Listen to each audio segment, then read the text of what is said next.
Good evening, and welcome to the Hobby Corner. My name's Kev, and it's Friday! Yay! Tonight, I got a very special guest, Mr. Adam Dodge of the infamous Pagan Miniatures. How you doing, man? Hey, all right, buddy? How's it going? Hello. Not bad, not bad. Yeah, who've we got on today? For some reason, I am currently Sarah. Right. Because I don't know, I'm not very good with computers, so I've logged on as my missus apparently. But I guess that means she could give me technically be saying what an awesome guy I am throughout the entire chat. Yeah, and also if it's linked to her financial details, you can also get her to join the membership and subscribe and like and all that stuff as well. Wow, not even 40 seconds in, we got the first chill. Well, anything really, just to keep the hamsters, no, the rats fed, really. I know, mate. I know. Oh, it's brilliant. So, how's everyone in the chat then? What's everybody up to this weekend? Well, I think What are they're, you they're up to probably a this little weekend? stunned that I not only started on time, but maybe even like 10 seconds early. So it's To a bit be of fair, shell you shock did out there. start on time. Yeah. You did start on time. I was impressed because, you told me a time we would start, and after 10 minutes of us not starting at the time, I sent you the tumbleweed gif, which quickly fixed that. But we sharing our manly drink today. Yeah, by pure In coincidence, no Scotland. less. I haven't had iBrew for ages, and the wife picked it up while she was dropping off some parcels at the post office. And I was like, Oh, it's like boom. my daily drink for me. Have you ever seen like a Tesco's? You go to a Tesco's in Scotland, and there's like no Pepsi. But Sarah, she couldn't believe it. The first time I took her up there, we was going up to Inverness to visit some of my family, and yeah, we went to this Tesco's, and it's like, where you got your whole aisles, and it's the equivalent of our Pepsi or Coke in Scotland. So Oh, yeah. there's literally, where aisles, each one's like a section about 1.5 meters wide or something, I believe and it. there's two of them just for iron brew, whether bottled or canned or whatever. That's Because it. That's it. it's a Yeah, no. mantra. Yeah, no. I believe it. Though I'm really upset that they have that sugar-free nonsense. Like some drinks, it works. Like Coke Zero, not mad at all. I'm more of a Pepsi Max fan though, because that actually Yeah, just tastes good. Pepsi Max Cherry is where it's at. But they've done yeah, I feel everything that. zero sugar now, like Dr Pepper, Sprite, like everything, and it just a lot of it doesn't taste quite right. Yeah, I mean, I don't see what this big deal is with taking sugar out of everything. There's nothing wrong with a little sugar. I mean, I don't have that much sugar, and I'm only 27 stone. So I don't see the big deal on No, this. it's all that healthy protein and vegetables you have, isn't it? All that roughage, Well, just I stored mean, up like a bear. to be fair, despite me having the English accent, I am Scottish, so I do tend to eat all my veggies boiled for 3 hours and then deep fried. Yeah, So, it just tends to be the way. yeah, You can deep fry everything. So, yeah, yeah, man. exactly. You know, I mean, only in Scotland. Yeah, only in Scotland. Can we look at the Mars bar? I think, you know what that needs? A bit of batter. A bit of batter, yeah. Oh, uh, it's lovely now. yeah, no, not just any batter. That's got to be iron brew batter. That's it. That's it, mate. That's Got it. to get that. Exactly. Got to get that Exactly. tang in there. So what? Anyway, you got to tell me. Has everybody? I'm hoping everyone's seen Yeah. your lovely video that you posted yesterday. Oh man, you know what? Shall I just make you the host of the show today? you just No, well, you're more on it than I am. Like on a good day. well, what I want your community, because this is your community, mate. These are all your friends. Yeah. No matter how much you've paid them, they're here for you. Oh no, they And pay me to so, be friends with me. Like, figure that shit out. So, so what I want to know, right, is because what was happening before we went live, I was nagging you about that. I'd even commented and nagged you on that video. And I think because you filmed it, it's such a good model and it is nicely done. I mean, considering it's your level of painting, it's nicely done. Thank you. Yeah. No, But I it is appreciate nicely it. done. Yeah, I didn't waste too much And time on it. I think that's future content. I reckon you could make at least 3 tutorial videos, part 1, part 2, part 3, all say 10 minutes apiece. There's a good bit of content there because I think people are going to want to watch it. You know, big models like that. I think you need to do more stuff like that as well. Get some how-to videos out there and stuff like that. So, what do people in the chat think? Scuba Pez joined again. How you doing, man? Thank you so much, dude. Hey, that's cool. That's cool. Yeah, I So think how it much goes did he month just by have to pay month. to do I that? think it is. So I got it on like the lowest, like, price. I do actually need to introduce some variety to the YouTube side, but on Buy Me a Coffee there's 3 tiers, and each one you get a few more bonuses. The most expensive one is £10. £10. £10, and you What get the hell comes with that? everything that the other 2 tiers get, plus you can I mean, it's after arrange the watershed, so you can be honest about the extra. you can things arrange for dick pics and stuff. Yeah, no. No, like literally you can arrange like an evening with me to like go over your hobby projects, whatever. You get like just that one-on-one time, and if you need help with painting tips, whatever. So there's like me being as professional as I can be without like being an actual professional. Well, that's what we need to see, mate. That's what you need to be doing. You need to be getting more of these tutorials out there, I think. Do Duncan Rhodes and what's his name? Oh shit. Oh, mate. What's his name? Duncan. Oh, come on. No. To be fair to Duncan, right? You can see Peachy. these 2 painting racks behind me. This whole one on the left is Duncan's new paint range. That was a Kickstarter. I went all in on the Kickstarter. So, How are they? yeah, that's his paint range there. So, I mean, he's well, I don't want to call it a grift because it's not. I mean, but it is a good fucking grift. He's fair play to him. He got his name made out on Games Workshop, and then he's just gone solo. And he's really and he took one of the cameramen with him. Did he? I didn't know that. Yeah, the guy who works the camera, he also ex-employee of the Warhammer TV team.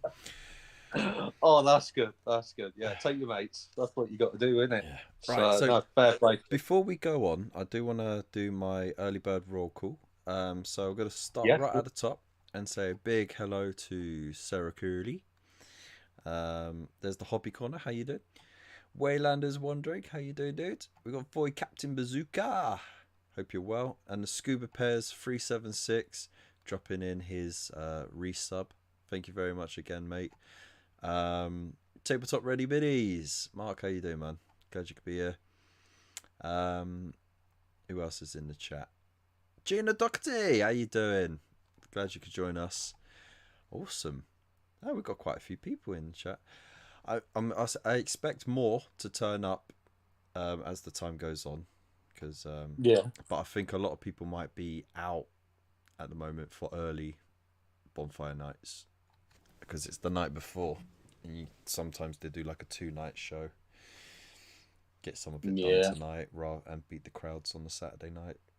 I've been hearing fireworks. We had them going off here about an hour ago. So you might hear some pop off in the background, but it is. I remember. My arse, I promise. Speaking of fireworks nights, that's one of the best trolls I did on one of my own kids. So my eldest, he's the one that lives. He's got a different mother, so he's not here on the weekends. He's the one that lives up north. In Doncaster. That's why I call him Jake Snow, because he's from a bastard of the north. No, he likes it. He's 21, so he's seen Game of Thrones. Yeah, he thinks it's great. He gets he's old enough for humour. Yeah. And besides, he actually talks with the accent. Is my You know, Thanks, that Bill. northern thing they've got. I can't do it. But anyway, I remember him. Now this was back when I was based in Catterick, which is a huge garrison town. You got about 3-4 infantry regiments based there, artilleries, tankies, as well as it being one of the main training areas. So you can imagine there's at least 2,000 married soldiers just within it. I mean, the entire literally town. the people that aren't actually related to the people in the forces are the ones running the corner shop and the Chinese.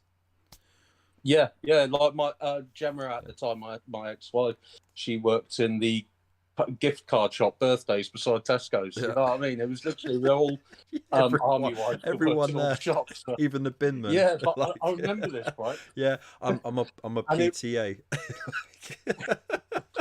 Yeah, and I remember it, and it wasn't, but it was what's the other New Year's Eve, so they do all the fireworks. Yeah, we're going off. Just because it's Guy Fawkes Night, it's reminding me about that. So there was all these fireworks that were gradually going off a bit early. You know, people their kids. And now I still smoked at the time, so I used to go through the kitchen into the utility room and stand with the back door open. And I remember Jake was only about 7 or 8, and he kept coming through because he was curious. And I would always say, no, not in there. I want to shut the door because I didn't want him around the smoke. You know, it's not good for him. Anyway, he was coming through this one night, and he'd heard the banging going on.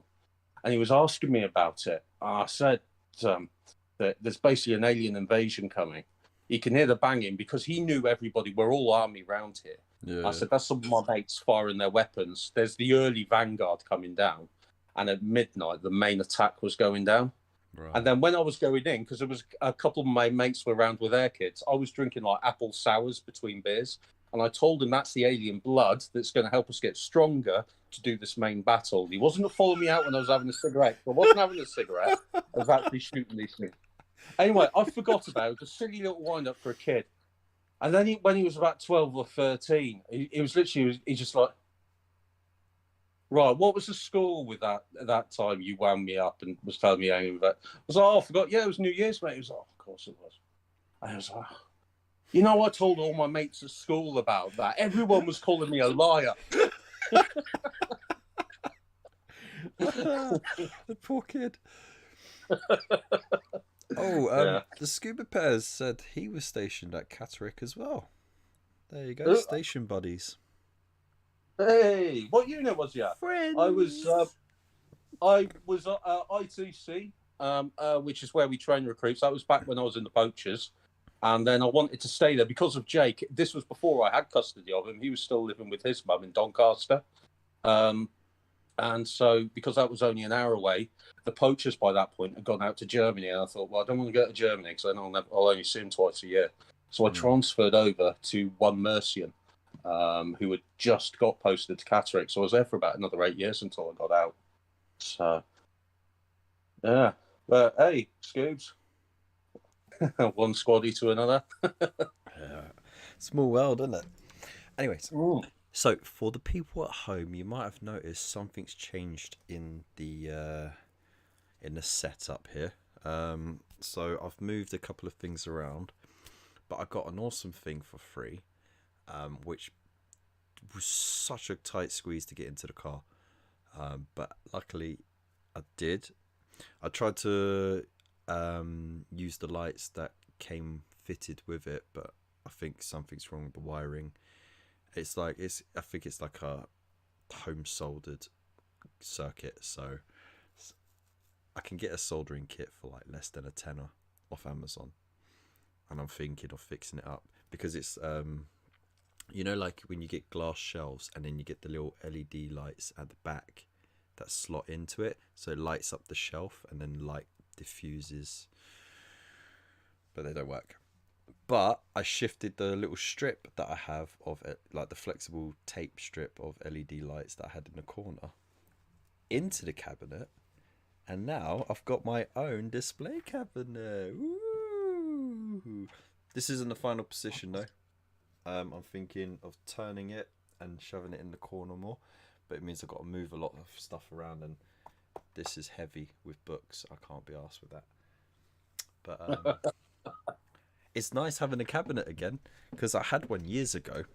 It wasn't a big thing like this. It was like a corner unit, like with like the chestnut wood and the cross like fake lead lines on the glass, and Yeah. yeah, I had to get rid of that when we moved out of Hayes, which was a shame, but I got one again. Pro What YouTuber. See, I got my cool light speaking and my warm light. speaking of those little display cabinets, I believe it's one of the paintbrush companies, so it might be Artis Opus. It's got But the yeah, really I think expensive but really snazzy little like yeah, I mean, don't get me wrong, it's probably going to be overpriced, but it looks amazing. the And smallest they're one. those sort of slightly curved on the corners, window Yeah, boxes, yeah. and they're all going to be lit up with LEDs and all that, literally displaying minis in.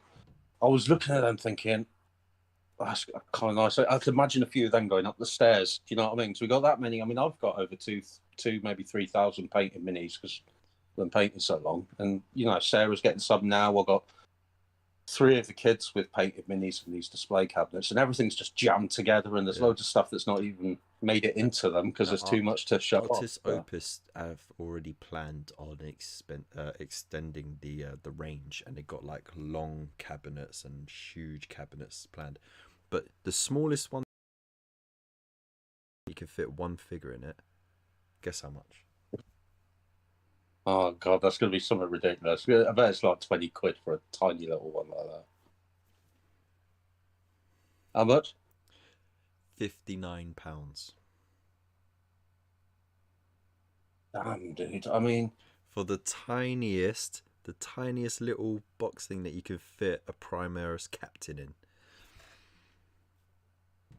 That's it. that seems that does seem a bit. Yeah, I didn't know the prices then when I was. I mean, the selling point is it's handcrafted in the UK, so you know that the people who are working on it are skilled at woodwork.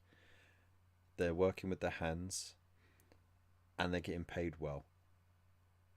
But Yeah, because of the way they're making it, they can't. It's not like machine made. Like it's not just like a cookie cutter sort of situation. They still got to clean the whole thing down, sand it all out, make sure it all fits nice and stuff like that. And because of that, it bumps the price up. And then of course, Artis Opus want to take their cut, and then you got like all the brick and mortar sort of stuff. So I see why it is that much, and it is a very nice kit that you can even link in a series with the other ones. So you only need one plug, and they all link together. But it's a big investment. It is a luxury item anyway. So that's a luxury thing for me, mate. We've got got get a free one. got the credit crunch. Yeah, we've all got the credit crunch at the moment, so we're all feeling the pain. I don't think I'll be buying them boxes. What's credit? The only credit I've ever had is in an overdraft, and that's it.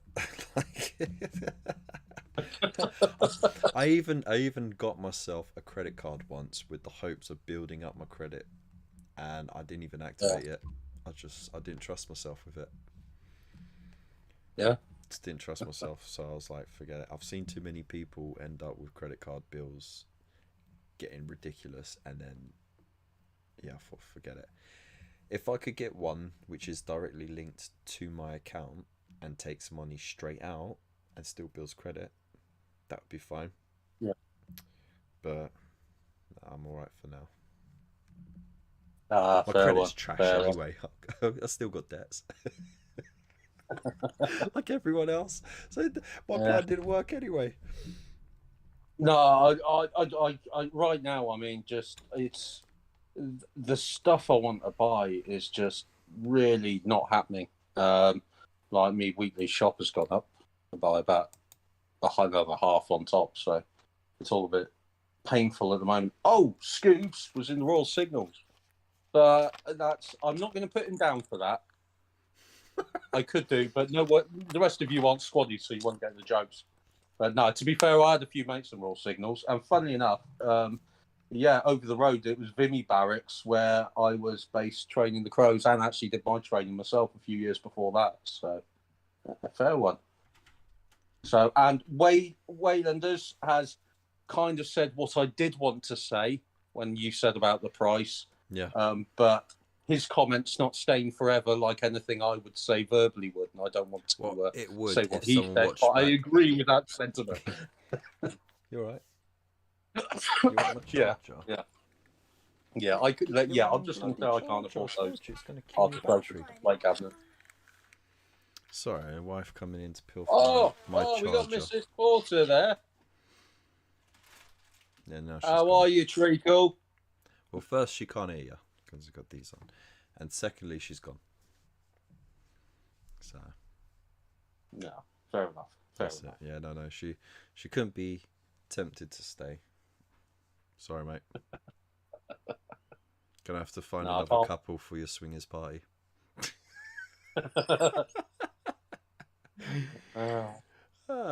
Right, so yeah, everyone's basically said way too expensive. Even Scuba Pez says like, even for him it's expensive, and he got their Vortex mixer.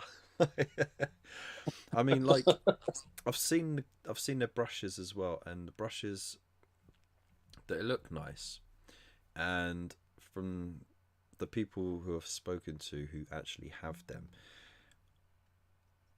half of them have said worth every penny, and the other half have said I've actually found brushes exactly the same, do the exact same job,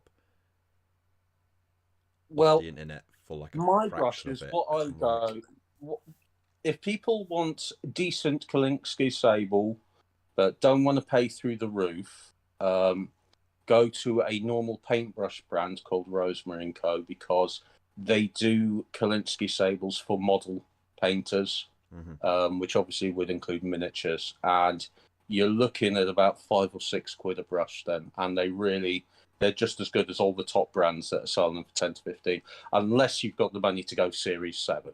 I mean, but there's a reason they're like 15 to 20 quid a brush. Do you know what I mean? The Series 7, you are just unbelievable. I don't think I paint enough for it to be worth it. And when I do paint,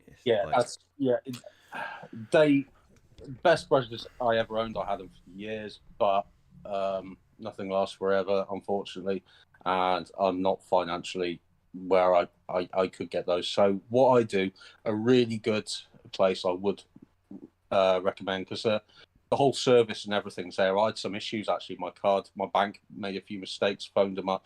Really nice, easygoing lads. So I can also vouch for the customer service from those guys. So yeah, Rosemary & Co are a really good place to get your brushes. There are a few decent ones there, and I'm trying to remember what the number is. It might be something like 39 or something. Maybe someone in the comments knows what the number is, but there is one of their equivalent of Series 7, for example, their named number. In fact, does it say it on these? That would help if I actually looked, wouldn't it? It would indeed. It would. It would also help if I wasn't going blind. So, right, your chat's going to get excited now because I'm going to look like one of those sexy secretaries. So. No, you didn't do it in a provocative way at all. You got to do it while you're leaning over with your cleavage out in an open, I know. In an open blouse. Right, so Rosemary & Co. Oh god. Oh, I think it's series. Is that 22? I think it might be series 22. I can't quite make it out because even with my glasses on, these aren't my prescription glasses. These are my blind man's glasses. So, the zooming in for painting. Yeah, I think it's numbers 22. But yeah, check out the website. You can work it out anyway. It's pretty obvious when you find them. So, groovy. So, Scoob says he's found Series 7 hit and miss over the last few years, and I don't blame you because I bought some about 7 years ago, and they were fakes. There are a lot of fake Series 7 out there, so it's really hard. So the problem is if you want to save money with Amazon or eBay or something like that, it's really hit and miss whether or not you're getting the actual product. So unless you're going to source and then you are going to pay, it's a bit risky with them. There we go. So as you can tell, ladies and gentlemen in the chat, we don't actually have an agenda tonight. We're just chit chatting all things hobby. If there's anything you would like to discuss, just let us know. And we'll pick it up from there. Between us, we have got extensive hobby knowledge, going through many years. Myself, about 25 years worth. I'm guessing this guy's got about 50. And Well, he's no, even I had can't have that time many. out. I mean, you know, I mean, I'm still only 23. Don't forget, I've been 23 for years now.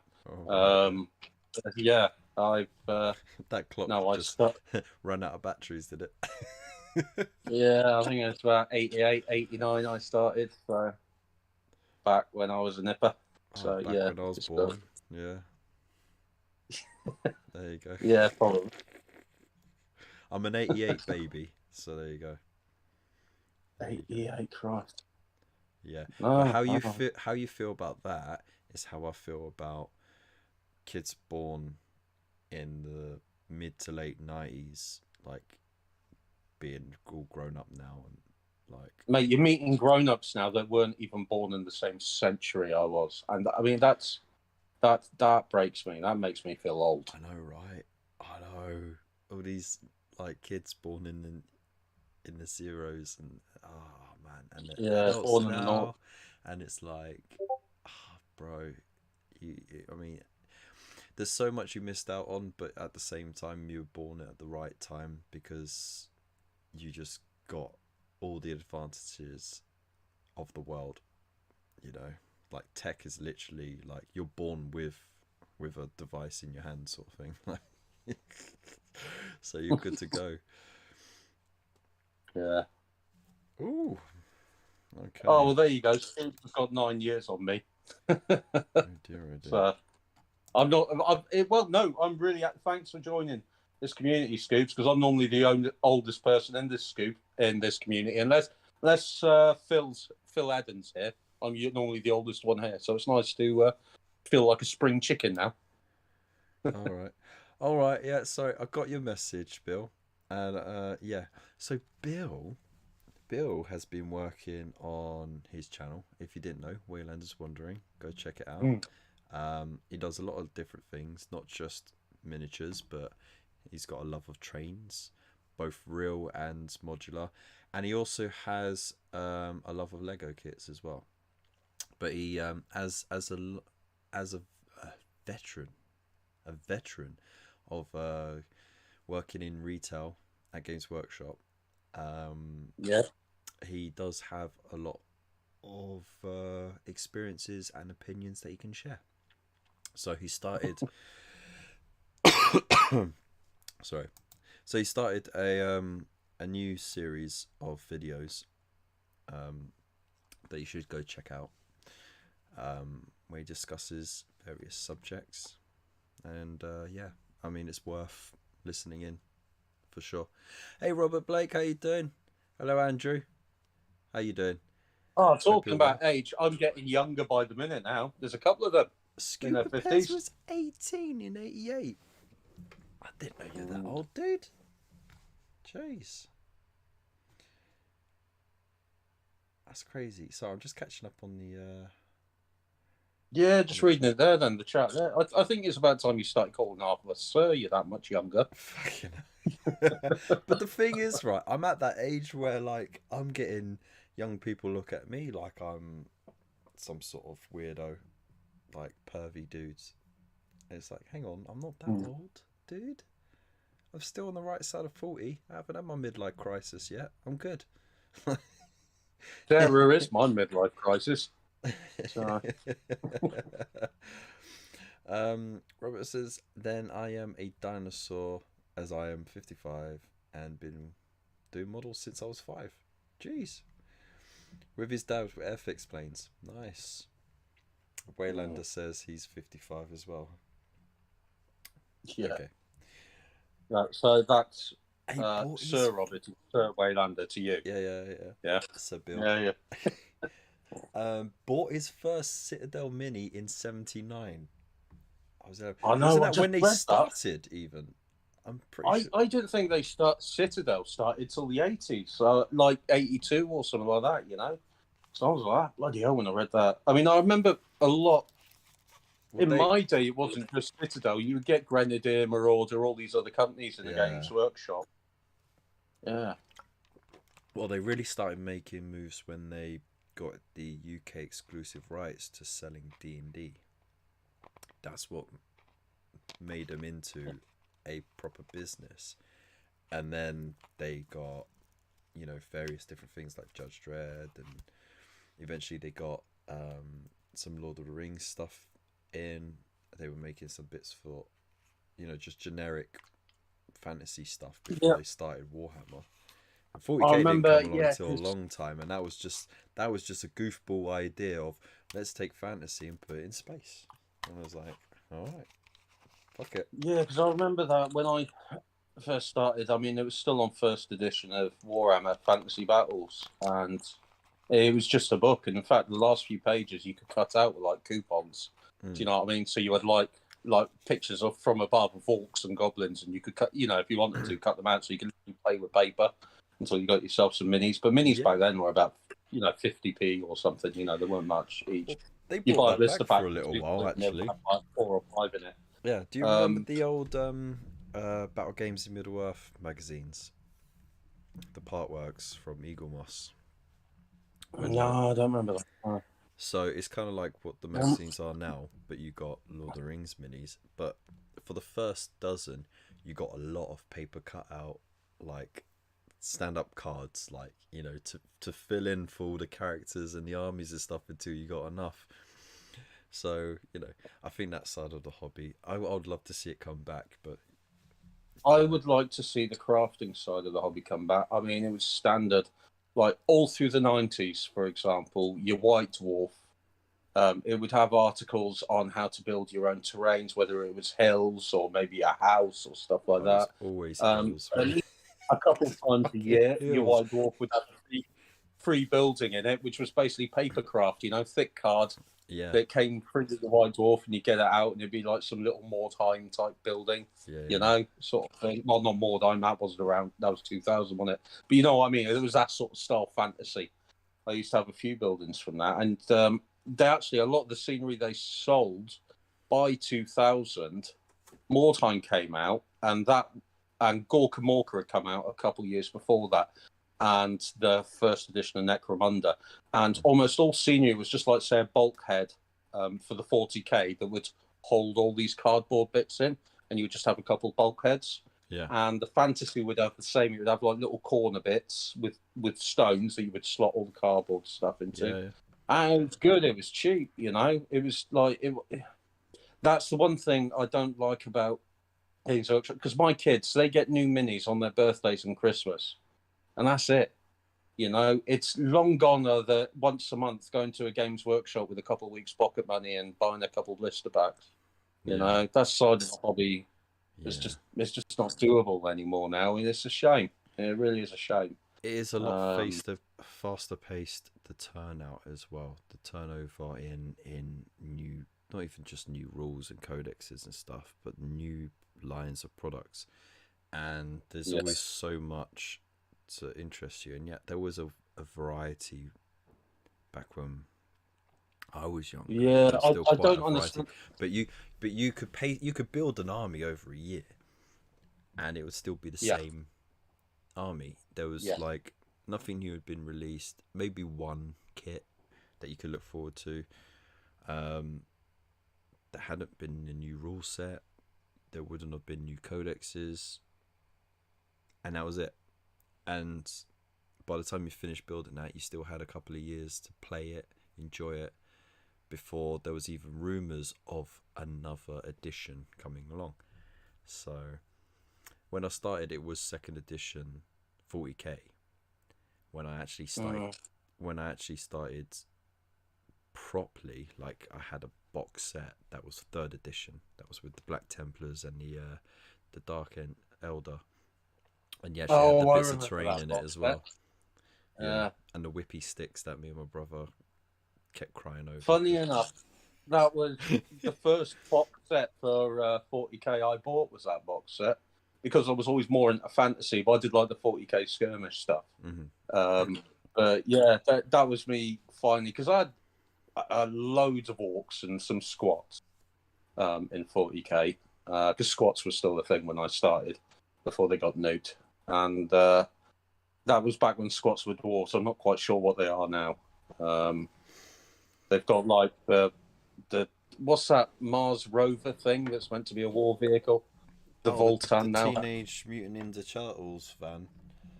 Yeah, but then you look at the stats and everything's, dead on just a roll of any result on the dice. So, they've done really well with that release, I think.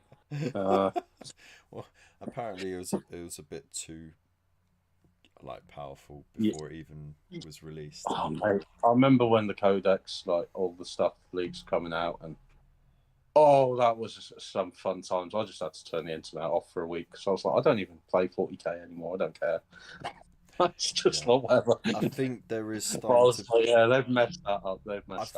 I've been saying it for a little while now, but the community at large is probably feeling a bit burned out by the constant previews and pre-releases and the hype that you get, and then by the time the actual product is out, you're bored of it already, and you want to move on to the next hype thing. And I think we've all just been burned out by it. And I think Games Workshop, I know their business, they're trying to cater to so many different interests, but it does feel, I tell you what, a bit relentless. Also, yeah, Andrew, I tell you what, I feel sorry yes, for. Yes, it is, though. And I got it for free. I tell you what I feel sorry for. I've got the amount of friends I have that, online, so they're in different Discord groups, stuff like that. And I might show off something I'm painting for some random game or other, or someone else will, and they're like, oh, I love those minis. I'd love to get into that. But no, no one plays anything but 40k here. Yeah? You pervert. Right. But no one plays anything but 40k in my game club. I think that's where I'm lucky, you see, because my gaming club's a good few years old now. It's called the Gwent Reavers. And I don't know how many regulars there are. There's got to be at least 50 odd. It's a big club. And yes, you go there on a Sunday and there will be a table with 40k being played. That's played every week. But at best, you might see 2 tables with 40k being played because everybody there has been feeling burnt out or has just got fed up with it, and the constant update of rules and things not balancing. The rules, because nothing's balanced. As soon as a new codex comes out, nothing's balanced anymore, because that's now the when 8th edition was released, it was a whole refresh, right? Every single faction was going to get refreshed. The whole rule set was refreshed, and they said, we're going to try and avoid rules bloat. That lasted 9 months. And then the extra supplements started coming out. And fine, they're trying to do a narrative side, they're trying to do a competitive side, they're trying to move the story along to keep it interesting, because it was stagnant for a very long time. And at least with 40k, you have the universe to play with, so it's not confined like fantasy was. Fantasy was kind of just stuck in the same cycle. But rules bloat is inevitable if you're going to do campaigns that involve special rules for special scenarios. And I think people got to realize these are more for that period of time that you want to play, rather than you need to incorporate it always at all times when you're playing going forward. And I think tournaments do that anyway. They'll tell you which rules you're going to need. They won't, a lot of them probably don't even include supplements. They just say no bog standard codex rules and any FAQ that you have. And it does. I mean, you got your rule book, you got your codex, you got at least 2 supplements. That's too much. You just spend half your time page flicking.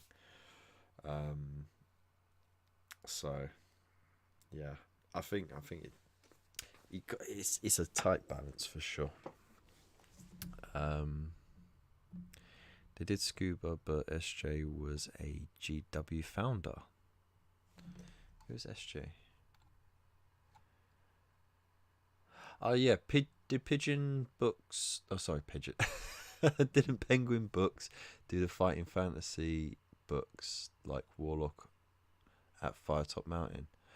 I'm not sure. Mate, that's excellent. I used to have loads of those books. They're brilliant. They were the ones where, like, I used to, and you'd read a section and then, right, what you're gonna. It was kind of like a solo RPG, you know, where like you would just do yourself, and then so you'd read this, and it's describing this sort of dark hallway that you're going down. Maybe you're in a dungeon or something, and then you hear something like a scratching off to the tunnel to the left. There's a tunnel to the right as well, but that seems to be covered in very thick cobwebs. Mm-hmm. Which way you go, and then turn to page. Yeah. Such I get you. Go left. Yeah, and it was really, they were brilliant. And that was like, a lot of flick. Oh, I died. Yeah. Return back to page. Okay. Yeah. Start again. See, my biggest problem, I used to die a lot because I would overthink stuff. Like I remember one time you get to somewhere and there's goblins and you ask them which way to go and they point that way and they're all giggling to themselves, or there's the other way to go and you're meant to go the other way. But I'd overthink it, thinking, hang on, they're being so obvious that I should therefore go the other way because their way's dangerous. I think it's that way. Turn the page, I'm dead. It's just, right. You know what? The most confusing thing ever, though, is if you just try and read it like a book and you don't go with the directions, you just read it page on page on page and you're like, what? Huh? Well, that's probably what my dyslexia. I was in the forest a second ago. Now I'm underneath a mountain getting humped by a dwarf. What? Like, but I think if the only way to cheat that game is to go to like find the winning scenario and just read back and just like. Well, I'd sometimes cheat because you were meant to roll. You know, there's the option there. You roll your dice and you have your stats, and because I would just be a little kid reading, sort of usually in my bed, waiting to go to sleep, because that's what, you know, it was an innocent time in my day. We didn't have, kids didn't have Pornhub on their mobiles. So we used to read books when we went to bed. And yeah, so I automatically just won everything. Wouldn't roll dice. I just, you know, you're about to fight these three. Okay, I kill all of them. Which page do I need to go to? And it was that. But yeah. So, but I'd still die sometimes, because sometimes they just put you in a situation where that's it. Paragraph ends, you're dead. So I keep bumping the cabinet. I really got to sort of move around a bit more. But I was going to answer Scuba Pairs. He said third edition. Wasn't that the Marines versus Orcs, Black Rock? I think you mean Black Reach. I think it was called or something. No, that was fifth edition. I think it was fish. Yeah. Second edition was your Blood Angels and Orcs, but they were like the funky tiny ones with the cardboard cutouts. Third edition was Black Templars and Dark Elder. Fourth was Ultramarines and Tyranids. Fifth was the funky Orcs with the choppers and the thingy. And then sixth and seventh was the same box. It was the Dark Vengeance box set with the Dark Angels and the Red Corsairs. Which, by the way, those Chaos sculpts, they still hold up. Like for some reason the to be honest, the Orcs from the edition before still good. But the Orcs ones as well, yeah.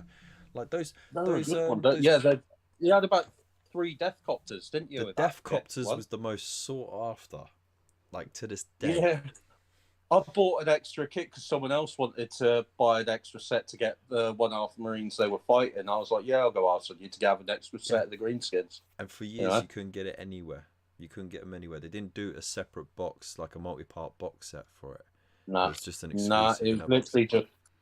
I think, to be honest, thinking back to it, that was the first sign. Although they didn't carry on from it for a while, but they were almost push fit. They weren't, but they were very close to. You know Very how they've close. gone now with the monopose and everything.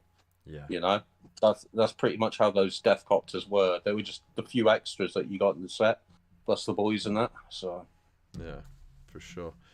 Just have a quick look. They neatly had it with the streamlining of third. Yeah, third was alright, wasn't it? Third edition was fine. Suck a game light. Bang on, Kev. Whee! There we go. See, I remember stuff sometimes. Alright, so what's the time at the moment? Not because you're boring me. Got 15 minutes before we throw down with Community Corner. So, yeah, long story short, I got this from a long way away. Like, it was like this village in the middle of bloody nowhere, but they were giving it away for free. And yeah, it's nice. It does have lights in it, which, you know, like they slide onto the glass shelf, and if they worked, it would light the shelves up, but it doesn't. So it looked like someone had made the circuit themselves, soldering it and stuff. So I stuck the LED light in there, and it looks banging. And that's the life story. That's my TED talk. You're welcome. Also, in regards to the video that I put up, Adam mentioned it earlier. I do want to follow it up with some painting guides. I've got the footage. It would be such a waste to just bin it all. There's like 50-60 hours worth of footage, so I can make 3, and this is a pledge, and it ain't gonna take me a year to do this time. Right, but it was a case like I put all the footage onto the editing software, and it just went on forever, and I was like, fuck it, snip this bit, snip this bit, snip this bit, and then I kept snipping and snipping and snipping until it was almost nothing. So yeah, I'll do one about getting the dragon painted quick, I'll do one about painting the rider quick, and then I'll do one about the little extra bits like the lightning effect. If that sounds good, give us a thumbs up, and then I'll get to it. I'll get at least 6 views, I suppose, which is always awesome. And yeah, in the meantime, I also have this blue dragon from D&D, supplied by WizKids. I've already given nice it dragon. Yeah, it is a nice dragon.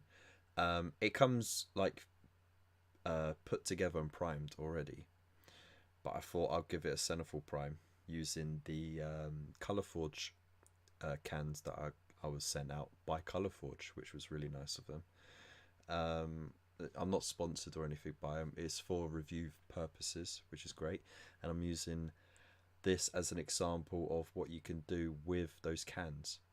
I've also got some nice colour ones. They sent me out the red and the green, and I'll tell you what, if you plan on doing any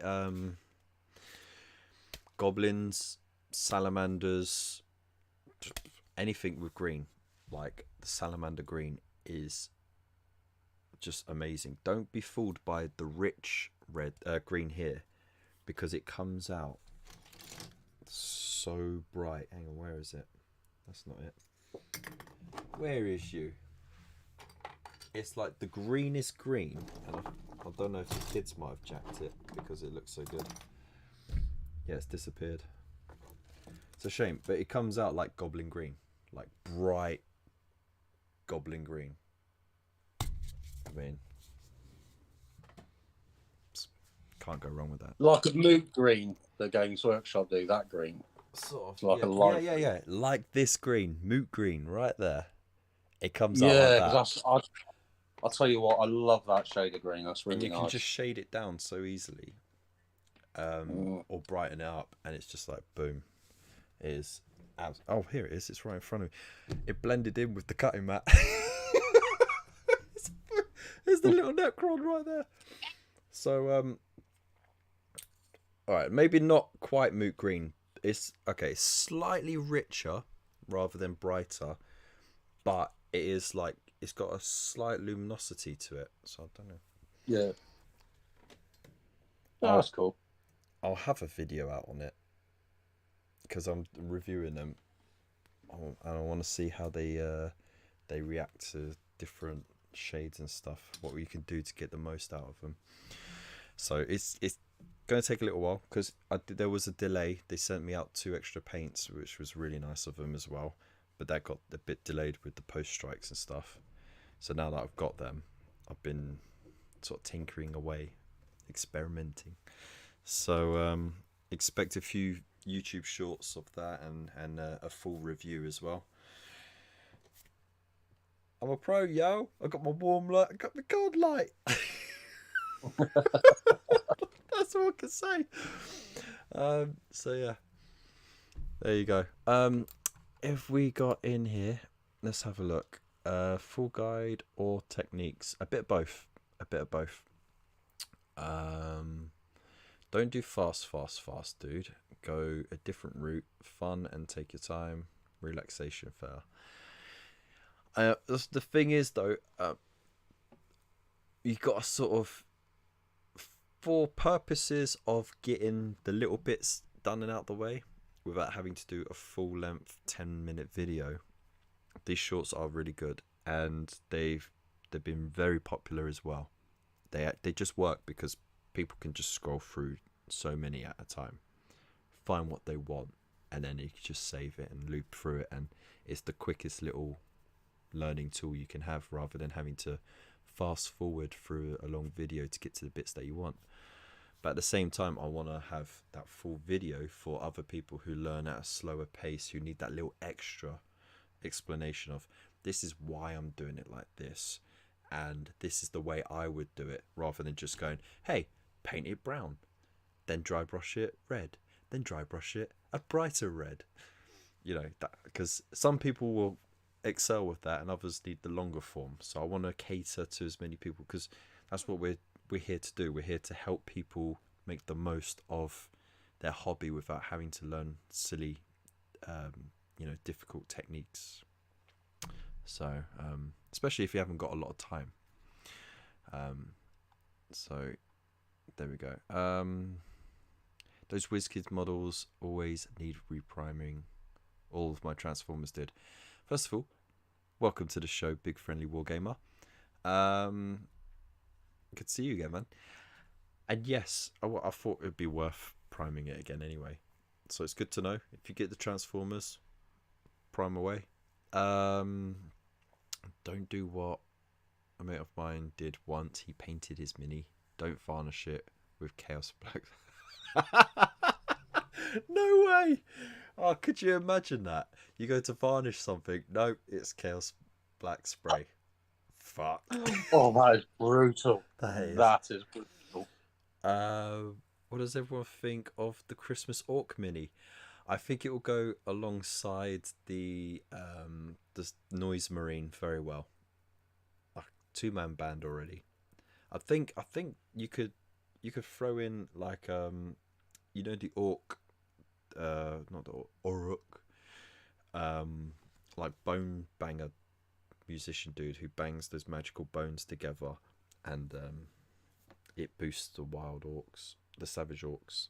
I don't even know what they're called anymore. But yeah, you could always have that, and then that's 3 people in the band already. But I think it looks funky. I think the paint job might be giving it more of a goofier look than it needs to. I would definitely like to see more fleshy tones in there. Mark says, right, so can Dodge explain more about Pagan Minis, as looking to get some, but not sure what after. Community corner if must. See, you got to put commas in there, dude, so that I can read that properly. Everyone loves the goth rocker, by the way, so that's cool. He looks like the singer from Metallica. Ooh, there you go. Well, Pagan Minis. Hello, yeah, Terry Tibbs here. Pagan Minis, werewolves, savages, speak to me. I'll tell you what, Kev. I'll tell you what. I'm just. What would be a good name for a coupon for your viewers? don't know really. Okay. I don't know. What What do I'll you do, think? People in the chat, of Kev Shill. How's that? Kev Shill Okay. or like Hobby Corner, or you could do THC, code THC. I use that a lot. It Right. confuses people. Hang They're on. like, "Am I getting weed?" Um, Hang on. Here we go. If this works, hang on. Where's Sorry, you've got to bear in mind your audience. I'm a computer biff, so this might not work. Stick it on a truck like Fury Road. A good idea, Mr. Bill. Very good idea. Okay. And there's always time to punctuate. What are you on about, Mark? Right, so to your viewers, I just posted, as my partner Sarah, Kev Shill. Any order, this coupon is valid to Sunday. Yeah. Ooh. You put in Kev Shill, you will get, this is the highest code ever, 25% off just for this weekend till Sunday on any order. There's no minimum spend, 25% off. You can use it more than once. Tell a friend. Yeah. Anything on the website. That includes things like the Vanguard, the Shield Wall, the Varga Pack, the already discounted items. You can even spend it on them. What So about the just giant for this troll? weekend, I just created it just now. Okay? That's sick. That is sick. Yeah. Now, and for those that are watching that don't know what Pagan Minis is, basically I decided to launch my Vikings first and Kickstarter. werewolves fight it out. Yeah, I'd always wanted my own range of minis. I'm really into Norse mythology, so Varga is actually an old Norse word for werewolf. So there are werewolves in them. There are Vikings in them. The 32mm scale. Some people do actually buy them to use. Like some of the people buy some of the werewolves to use in Blood Bowl teams because they scale well for that. Again, the Vikings people have used for Untamed Beasts and Warcry. So, they can do that. They're fantasy Vikings, but I'd say low fantasy rather than high fantasy. Don't expect horns on the helmet or any of that nonsense stuff because they don't look like that. They still look like Vikings. They're by fantasy Vikings, I mean more. They're Hollywood Vikings. They look like the TV series Vikings with Ragnar Lothbrok and all that. They look like characters from that. So, yeah, that's my comment. There is 2 games now that are pretty much completed. Need to be rewritten into best format. I've pretty much completed 2 different games, both a skirmish game and a sort of co-op RPG-esque type game. You know what I'm gonna do? And, I'm gonna there are pop it more up on ranges screen. coming of Saxons and such as well in the future. Oh, yeah, website address from the store. That would really help, wouldn't it? God, yeah, thank you. Sorry, I just read that comment there. Right, I've got to find my website address. Bear with me. I've got it. I think it's paganminiatures.co.uk, something There like you that, go. basic. Code word Kev Shill. There you go. That's awesome stuff there. So does that monthly competition still go on? That pops up. Sorry? You still have the monthly competition on your website? Not at the moment because we haven't been doing we pretty much not been running because of the whole the lockdowns and everything else. The business has been pretty much on pause. I mean, the store's still open, but we've not been doing the newsletter. Sign up for the newsletter though, because once it is back up and running, there was a voucher, like a £30 voucher for every monthly newsletter. But we haven't sent one out for over a year now because it's just, like I said, everything's been really hard. And after lockdown, we haven't even been able to get to any trade shows because money's been very tight. Yeah, I can imagine. I should have some back pay coming in for my disability, my PIP payment. Actually, when I get the back pay, I'm putting the majority of it into the business account because I need to get things like banners and display things, so I can just turn up all these, salutes and colours and all these other sorts of things like that. Yeah, you know what? It'd be great if if you could turn up at ChillCon as well for the 5-year anniversary. Yeah, I'd love to come to some of these. The minis. This is what I like. Majority are obviously the white metal pewter, whatever you want to call it, the standard sort of metal that a lot of them are, because we're a small company and it was hard to get started. We are looking at redoing the line in resin, but again, we have to be financially able to do so, because obviously plastic is just not. You have to be one of these big companies, Warlord or Games Workshop, to be able to do plastic. Mm-hmm. So. Yeah, so there are resin things though. So the Monsters, the Mountain Yacht, now that is a big beast. He ain't small. I like the look of it for sure, and this one is a huge one as well. I've seen a scale picture, and like a regular chap just comes up sort of shin high on this. No, it's a bit bigger than that. No, I think a normal guy his head sort of stops on the guy's belly or something like that, but.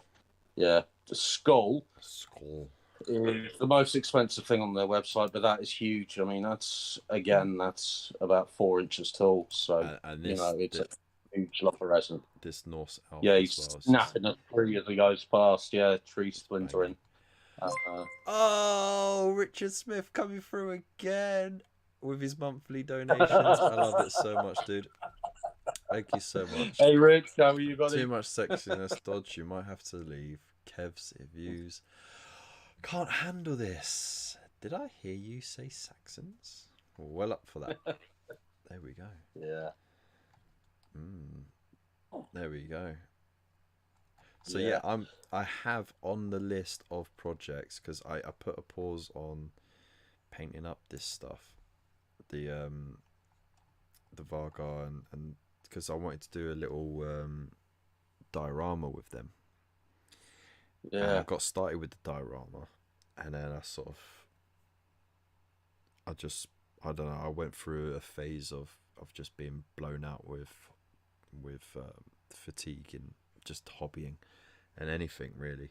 Found it tough to do any videos, live streams. I've sort of pulled myself through, and like you get in your own head sometimes.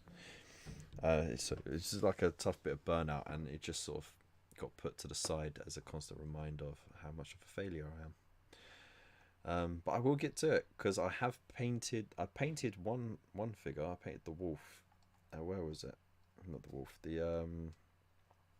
That one, the Vargar leader, and I absolutely loved painting it. It was such a lovely miniature to paint, and it comes with like its own tactical base as well.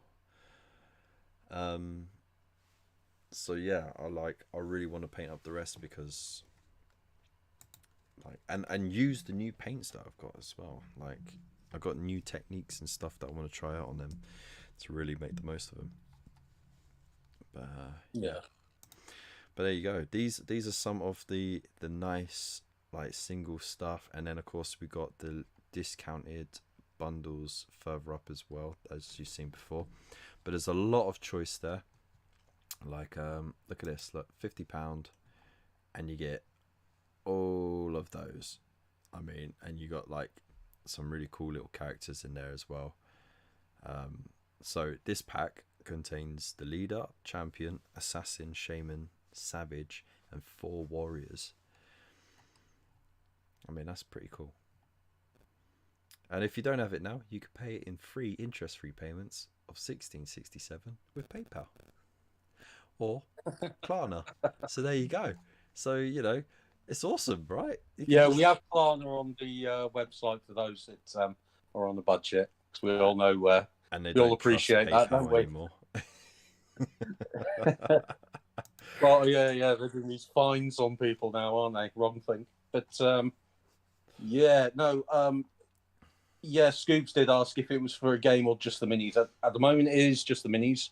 A game is, well, 2 games are pretty much finished that they will be for. But at the moment, there isn't a game for them yet. What happened is this last year, obviously we're coming out of COVID, everything's tight. And then, well, what happened at the start of the year, and by the summer, as I was sort of finishing the game, I was going to open up. I've got my own Discord ready for playtesting. No one's in it yet, but I do have a Pagan Minis Discord ready to invite people in that are going to be able to playtest. But I kind of just put a halt in that. I pretty much put the business on halt because I could just see how skint everybody's going to be over the next few months. Hence, I've done such a big discount now just to help you guys out, because I think, I mean, I know myself, I'm having a lot less hobby funds than I did. You know, my electric has gone up by about 50%. My shopping's gone up by about 50%. I know everybody, regardless country they're in, is in the same boat. So I'm pretty much putting my game on hold until I see where the economy is at. Because the reason I did that, I know it sounds a bit nervous and all that, but when I launched my first Kickstarter, the Kickstarter ended in March of 2020, and a week later, before I'd even received the funds, as we know, we all got locked down. Yeah. And that really affected things. And so I don't want to be launching a game just as another disaster's happening. That's kind of put me off a bit. So, because that really wasn't good timing, unfortunately. So hopefully, things will balance out and get good again soon. We can get things up and running properly. You know, go to trade shows, get to actually meet you guys. You know, so whether you're at one up north, down south, you know, or even over here in the foreign lands of Wales, where I am. There we go. Just want to say thank you very much to the wife bringing me some bin juice. Lovely. I ran out of the iron brew, and I didn't even have to say anything. So I'm probably going to pay for it later. I don't know how, but there we go. There's always a catch, I'm sure. Waylander said, have you thought about adding Formirians, Irish fish monsters? Yes, but they are much later down. You see, what we are doing, I'm one of those armchair. All right, short answer. I'm yes. actually, we're running into yeah. we're running into community corner time now.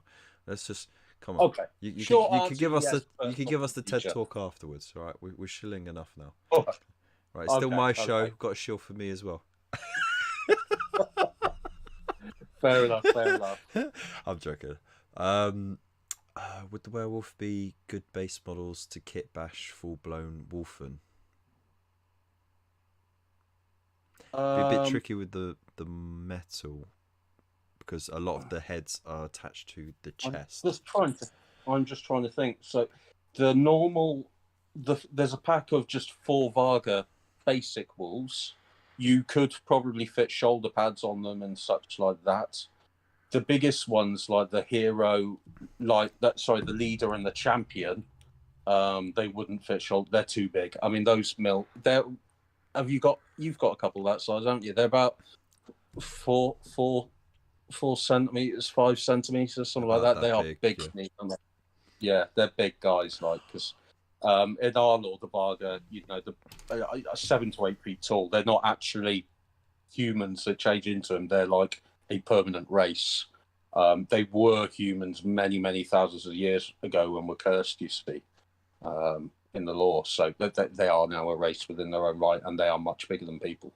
So, or basically the smallest ones are roughly the height of a tall man, you know, and you know, bigger is better and that sort of thing, you know, with these wolf type people. Richard also said he needs the lot and keep meaning to hit you up for some STLs, but he hasn't got time to print them, and needs to convince his D&D group to write some Viking or werewolves into his campaign. Well, I play D&D with my kids all the time, and I just grab any old painted minis off my shelves to use in the games. Mm-hmm. I mean, I've literally used Tyranids to represent certain fantasy forest monsters because I thought they look good. There's supposed to be a monster with claws, so I'll use a Tyranid, you know, a Gene Stealer or something, you know. And so, yeah, to be fair, my Vikings have definitely appeared because whenever we have bandits we encounter, we use the pagan mini Vikings that I've painted up. So, yeah, there we go. Right, I'm just quickly making sure I'm on the right page, because we're going to throw down with the community corner. We got one last question from Scuba Pez. He says, "Where in Taffland are you, mate?" He's in Brazil. Oh, I'm in the valleys, mate. He's in the valleys. In the valleys. I suppose the nearest town you might have heard of to me would be Abbotsbury, which is about 5-10 minutes up the road. So there we go. All right, ladies and gentlemen, are you ready? I know I am. It's Community Corner. Huzzah!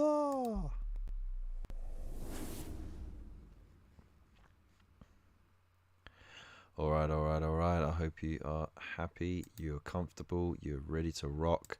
I'm going to pop that there just so I can still see you.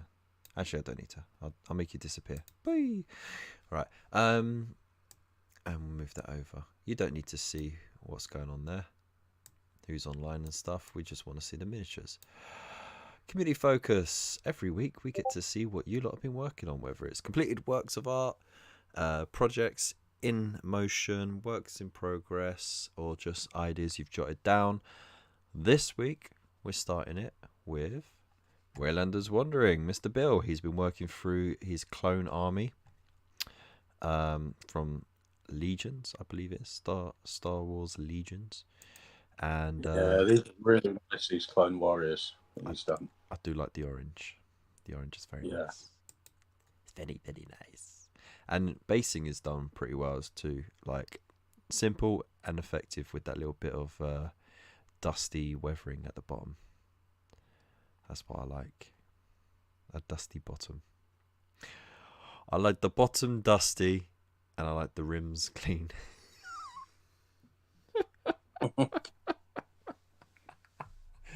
Hey, all right. So yeah, no, very nice.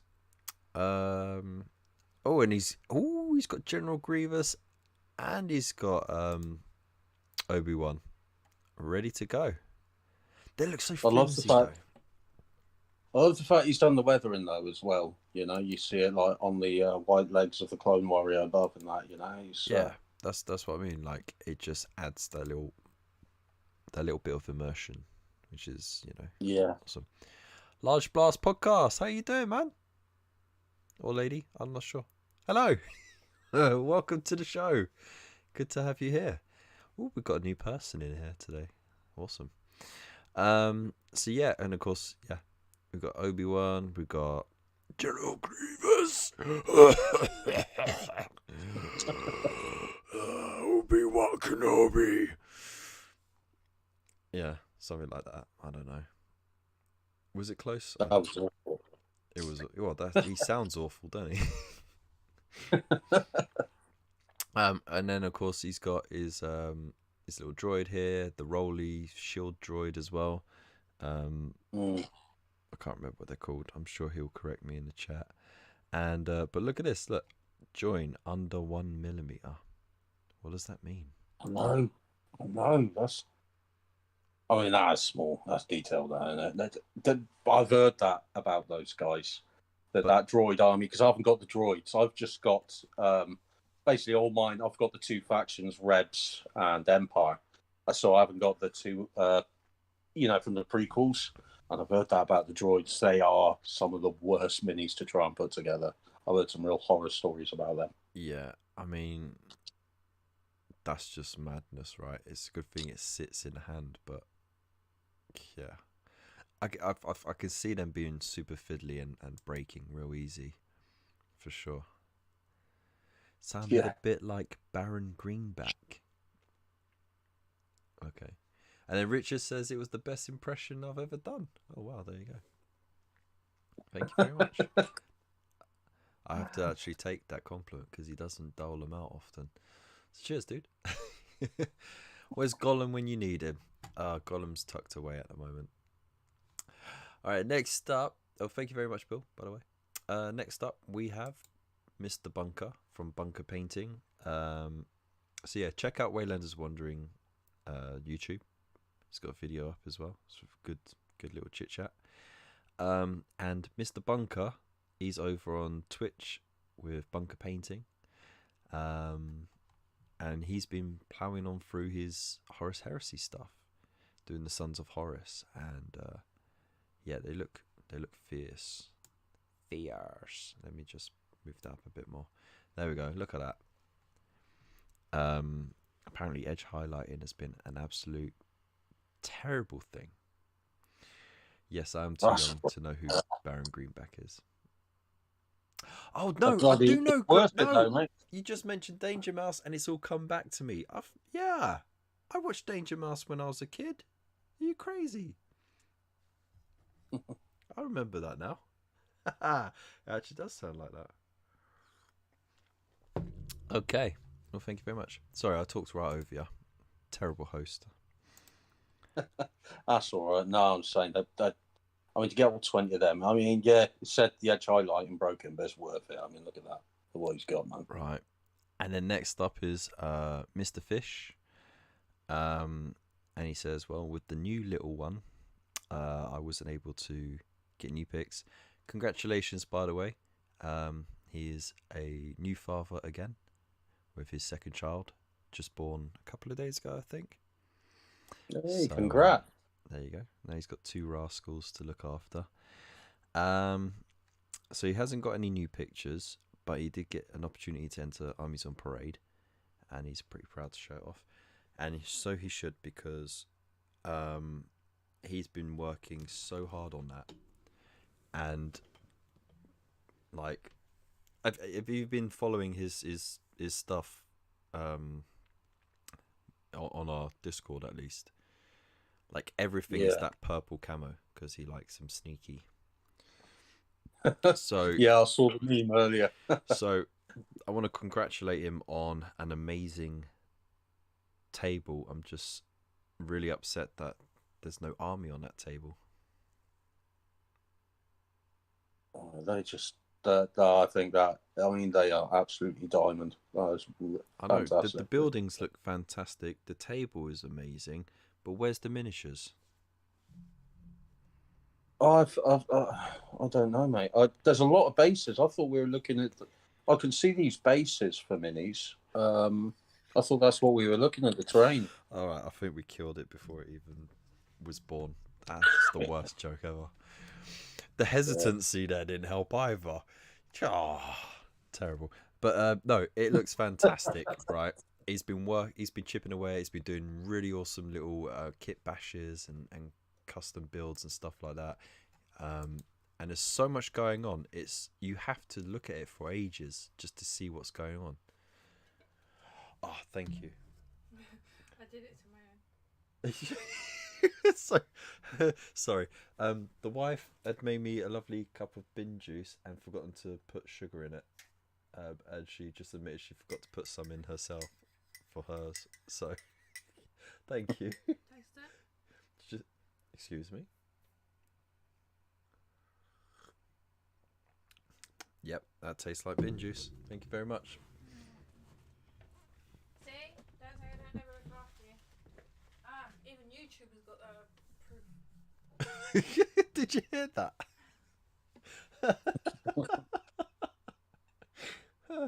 All right. Thank you. So yeah, no. Back to this. Yeah, no, it's absolutely amazing work, and it's just endless things to look at. And that's why I love it. And every single thing is got its own unique name as well. Yeah, I love how he's named everyone. It's just amazing. And some of the names are just like, get out of here, mate. You know? Please tell me he's got a grot called Kev.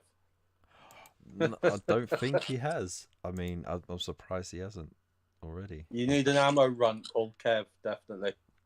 No, he needs to build a little hobby corner with the terrain. You know, like with the mech, that mech terrain kit. The mech workshop. He needs that, but have like the hobby corner logo on it, and then a little grot in there called Kev. That'd be banging. It's just a shame he's not here tonight. He's probably knackered looking after a newborn. Well, yeah, night feeds and all that. Yeah, yeah. Especially the first couple of weeks, the baby's not going to stop for an hour and a half to let you join the YouTube, is it? Exactly. But yeah, no, I absolutely love it.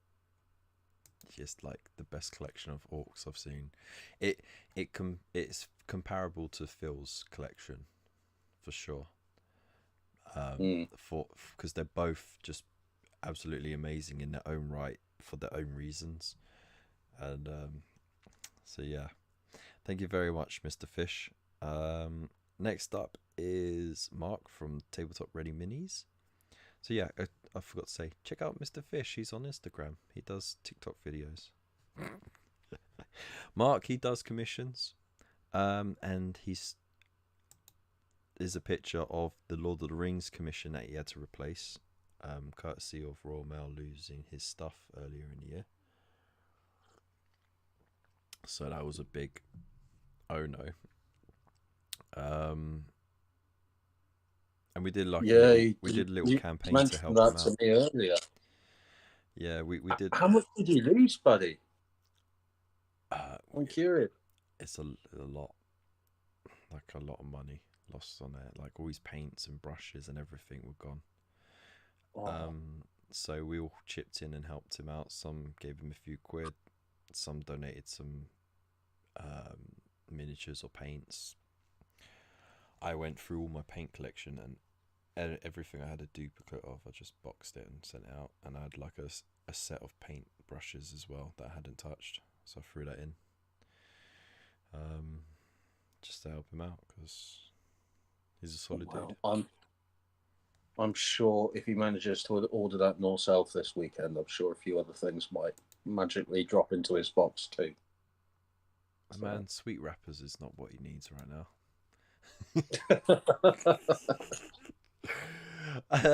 But yeah, he's working on this, by the way. This is pretty cool. That's the orc I was talking about, the one with the bones that he beats together, and it makes the savage orcs go nuts. Yeah, the wizardy type one, isn't he? Shaman guy. Yeah.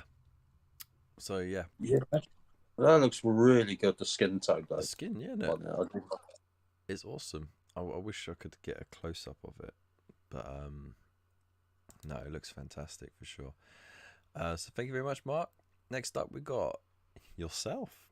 I've been working on your Elder Scrolls Call to Arms minis. Here's Roloff. Very nice. Nice, neat rims as well. Like it. We got Hadvar. Yeah. So basically, the two guys. So when you go into, have you played Skyrim on the game? I've played a little bit of the online one. I'll say a little bit. Nice. Right, we got pretty far into it before we burned out on it, and I played like 5 minutes of like one of the Elder Scrolls, like the older ones, like I think the second one. And like, right, no, those two. Well, basically, yeah, right at the start, you see, you either go with one or the other. You go with the Imperial guy, or you go with the Stormcloak, and go off. So that's the characters from there, you see. So I've just got really into this Elder Scrolls thing. So they're working on Skyrim at the moment, but they are going to do a few years down the line, because I think they're doing a chapter each year. Yeah. They are going to go into the whole Elder Scrolls, not just the Skyrim law. Is this pronounced Heimskir? Yeah, he's like some nuthouse you get in Whiterun. He's just shouting about the god Talos. Sweet. These look good though. Yeah. And an Imperial Fire Mage as well. Ooh. So this is going to be your entry for this month? Yeah, because I've got about 40, I think, in total, although I've done about 5 of them now. But I'm just trying to get this done this month, all these Elder Scroll minis. And that's the only one that's got any fire on it. And obviously that's your challenge. Now, the fire's not done yet. It's just base-coated orange. Yeah. So it's nothing exciting about it yet. But yeah, all I've done so far on her is like the leather fur and skin. But the skin still needs a bit more work. And now I've got to do some metals. She's got a few buckles and stuff. Yeah, but I'm almost done it. I'm sort of about 60-70% done. Fair enough. Fair enough. Large Blast Podcast has said that the purple and green from the Orcs is a winning combination, but they've also asked, was one of the Orcs called Shakira? I'm just gonna have a quick look up actually, because I'm now interested. I'm sorry for diverting, but if there is an Orc called Shakira, like I want to see if I don't want to know if your eyes don't lie. I want to know if the hips don't lie. I don't see Shakira in that picture. There's a Duff and there's a Vinny. Oh, there's a Sharuk. Maybe. Was there?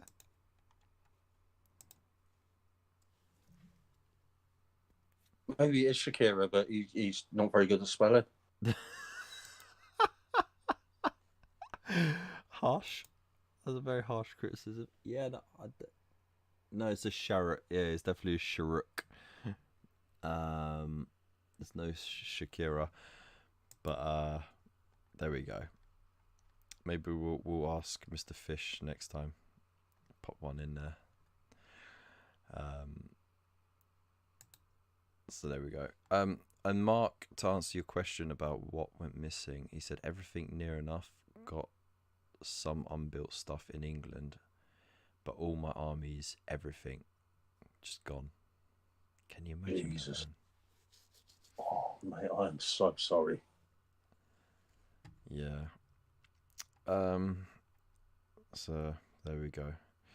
Yeah, I'll definitely give you some love, mate. I'll definitely give you some love this weekend, don't worry. On a lighter note, going back to the fire painting challenge, see what I did there?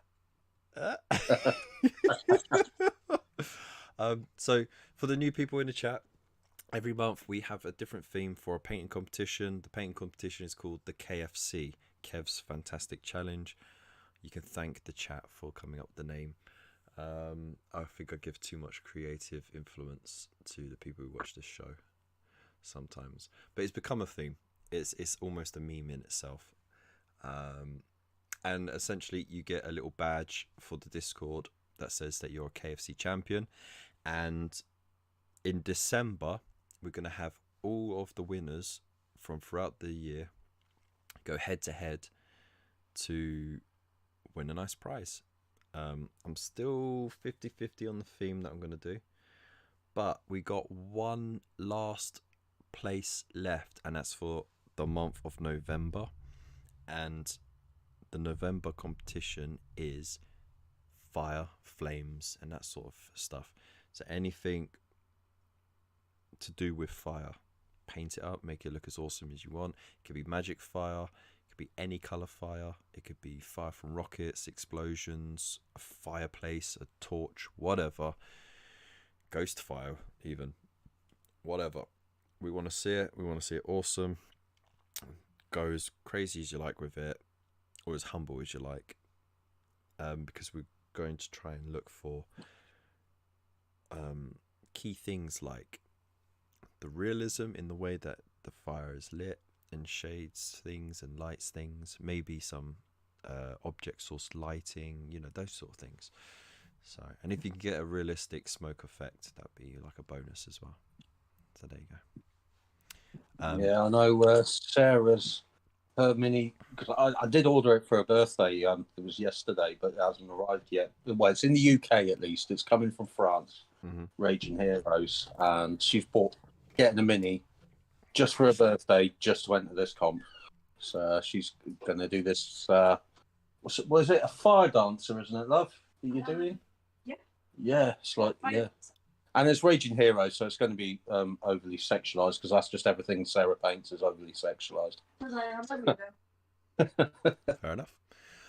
So moving on, Raven, Mr. Phil, live every Monday at 7:30, I believe, UK time. He's finished with his Horus Heresy stuff, and he's gone back to his Orcs.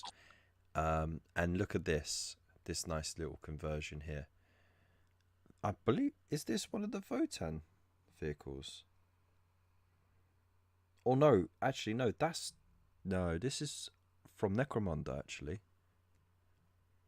This is the new vehicle from Necromunda. So he's orked it up. He's got a grot hanging off the back.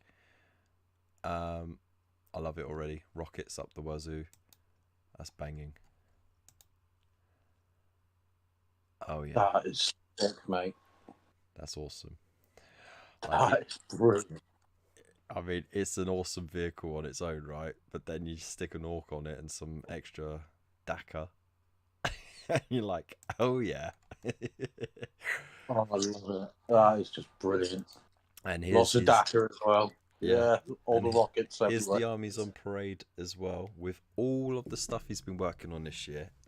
With the grot tanks that he made from scratch, the battle wagon train thing with like the big old like catapult thing on the back of it. The Necron Doom Scythe turned Bad Moon like flyer. It's just, there's so much on there. That's amazing. Yeah. It's awesome. It's just awesome. Did he just say it's got a wheel clamp on the bike? It does look like a wheel clamp, actually.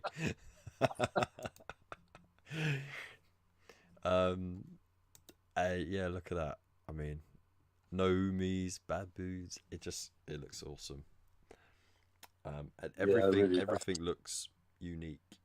You know, it's awesome. And this is what I mean about why I love Mr. Fish and Raven's orc armies, because they're so different but so freaking awesome in their own ways, and they're all full of character and conversions and stuff. And I've always fancied the idea of collecting orcs and doing it, but I know I just get lost in building stuff and never paint anything. Yeah, like I love on this one all the little bat wings and stuff like that he's done. Which is that the Mechanicus stuff he's from the converted Mechanicus onto. ones, yeah. Yeah, that's really good. I remember I was drooling over this when it was getting shown off last week, actually, with like those guys up close. They're brilliant conversions. Brilliant conversions. Yeah. So he said he had a little break this week, going all out for Armies on Parade. Just the first kit bash this week. Necromunda Goliath Maulers. There you go. He told me. And he won first place at the store parade as well. No fucking surprise there.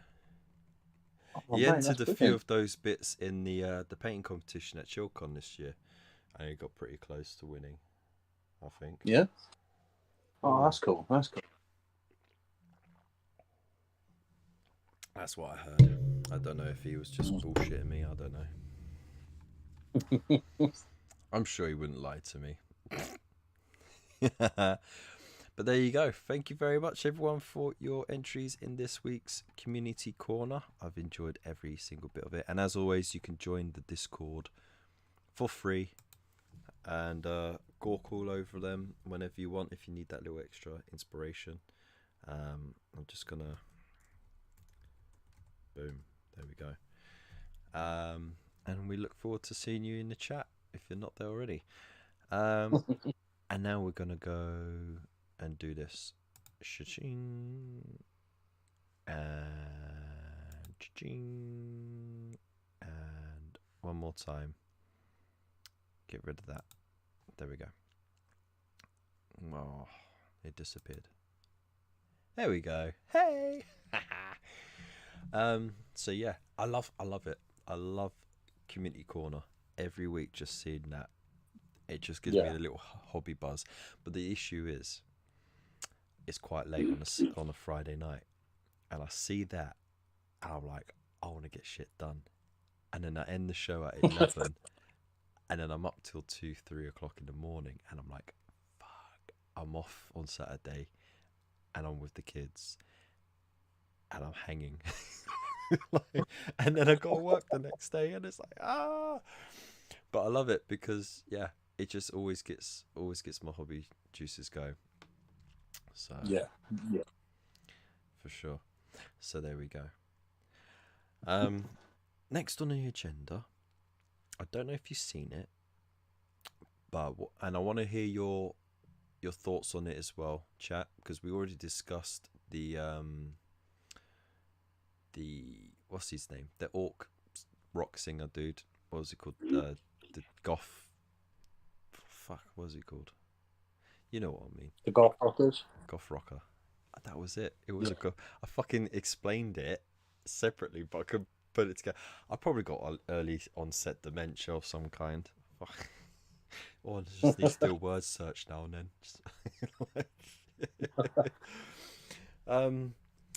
But no, they have showcased or just previewed the new Slaves to Darkness stuff in regards to the Chaos Knights. What's your thoughts? I've seen some people complain that the demonic steeds look just like steeds, and I was thinking, well, that's the point. Well, now I was lucky enough that last Christmas I got the original Slaves to Darkness box, because as much as I am a greenskin player, I do really like Chaos, but I'm not particularly into a particular god. I prefer the Slaves to Darkness. If I was going to follow a god, it'd be Khorne, because the other three are for nonsense anyway. You know, Oh, who's no. the god of? Oh, no. I don't want to hear you about your god of. Your god of Vit and Bo. I don't need to hear about that. No. Listen. Listen. No. Undivided all the way. Play them all off like the mugs they are. Play them all off. Oh, I have a little bit of this. Lovely. I have a bit of that. Yummy. Bit of this and a bit of that. Oh yeah, lovely. Yeah, no, I don't want anything to do with any of you. This one wants me. Go beat him up. Oh no, that one wants me. Go beat him up. There you go. That's how you do it, right? Well, while sucking on those forbidden fruits. Well, I have to admit, I do like now with these new guys. I'm not going to lie. The quantity of the box, I was just like, are you serious? Because actually, that was the first thing I noticed before I'd even looked at the minis. Is the start collecting box is now half the size it was. But in saying that, that's just the way it's going. So with that complaint aside, when it came to the minis, now the guys on foot, Chaos Warriors on foot, I did think overall they're really good minis. There are problems with the cavalry. I'm less bothered about the mounts as I am some of the proportions. Like there's a lot of pinheads and stuff like that, things that just don't all match up together. But overall, overall they've got the theme right. There was a couple things I didn't like, but I'm not going to be getting it because you have to pick and choose, don't you? You got to be more selective. Yeah, especially if you have a backlog. That's it. I've got a big backlog. I don't do 40k anymore. I do still do Age of Sigmar because two of my boys do.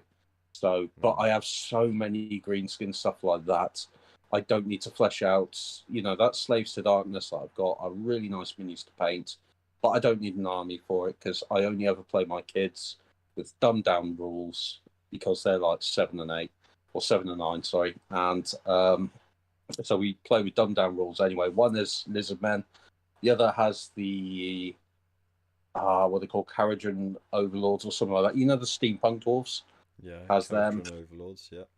Yeah, and then obviously I've got greenskins. I've got, the big chunky guys that came out originally, as well as the newer ones that came out last year with the Dominion box. So I prefer them ones actually because they're more like what orcs look like when I started in the hobby. Fantasy orcs, they look like those guys. It's the shields, isn't it? It's the shields that do it. Yeah, shields. Actually, the proportions like longer limbs but really gangly. That was what the orcs I got into look like. They've taken a lot of testosterone this side of the millennium. Yeah. They've really been juicing up. They had like the silly poses. They like the So silly ass poses where they were like that, all gangly with a little pot belly. yeah, I that remember was it. those. They look like orcs because don't forget, I mean, the Warhammer world. I mean, I joined on first edition, so it really wasn't a world at that point, and we were all basically playing our own version of Lord of the Rings. That's what it was in the days, you know. So, yeah, So yeah, back on the Slaves to Darkness. I think the reason why there's less miniatures in the box might not just be a savings thing. I think it might also be a case that they're probably going to be points heavy, and they're going to be like an elite unit in your army. The cavalry will also be a bit larger than your regular cavalry, as things have been slightly getting bigger in proportion when it comes to elite stuff. Like Chaos Knight's always been yeah, a bit chunky, but they've really bulked them out. I mean, if you remember the Varangard when they came out, and they yeah, were basically Chaos Champions each one, but it was a unit of Chaos Champions. yeah. So I think this sort of follows on from that.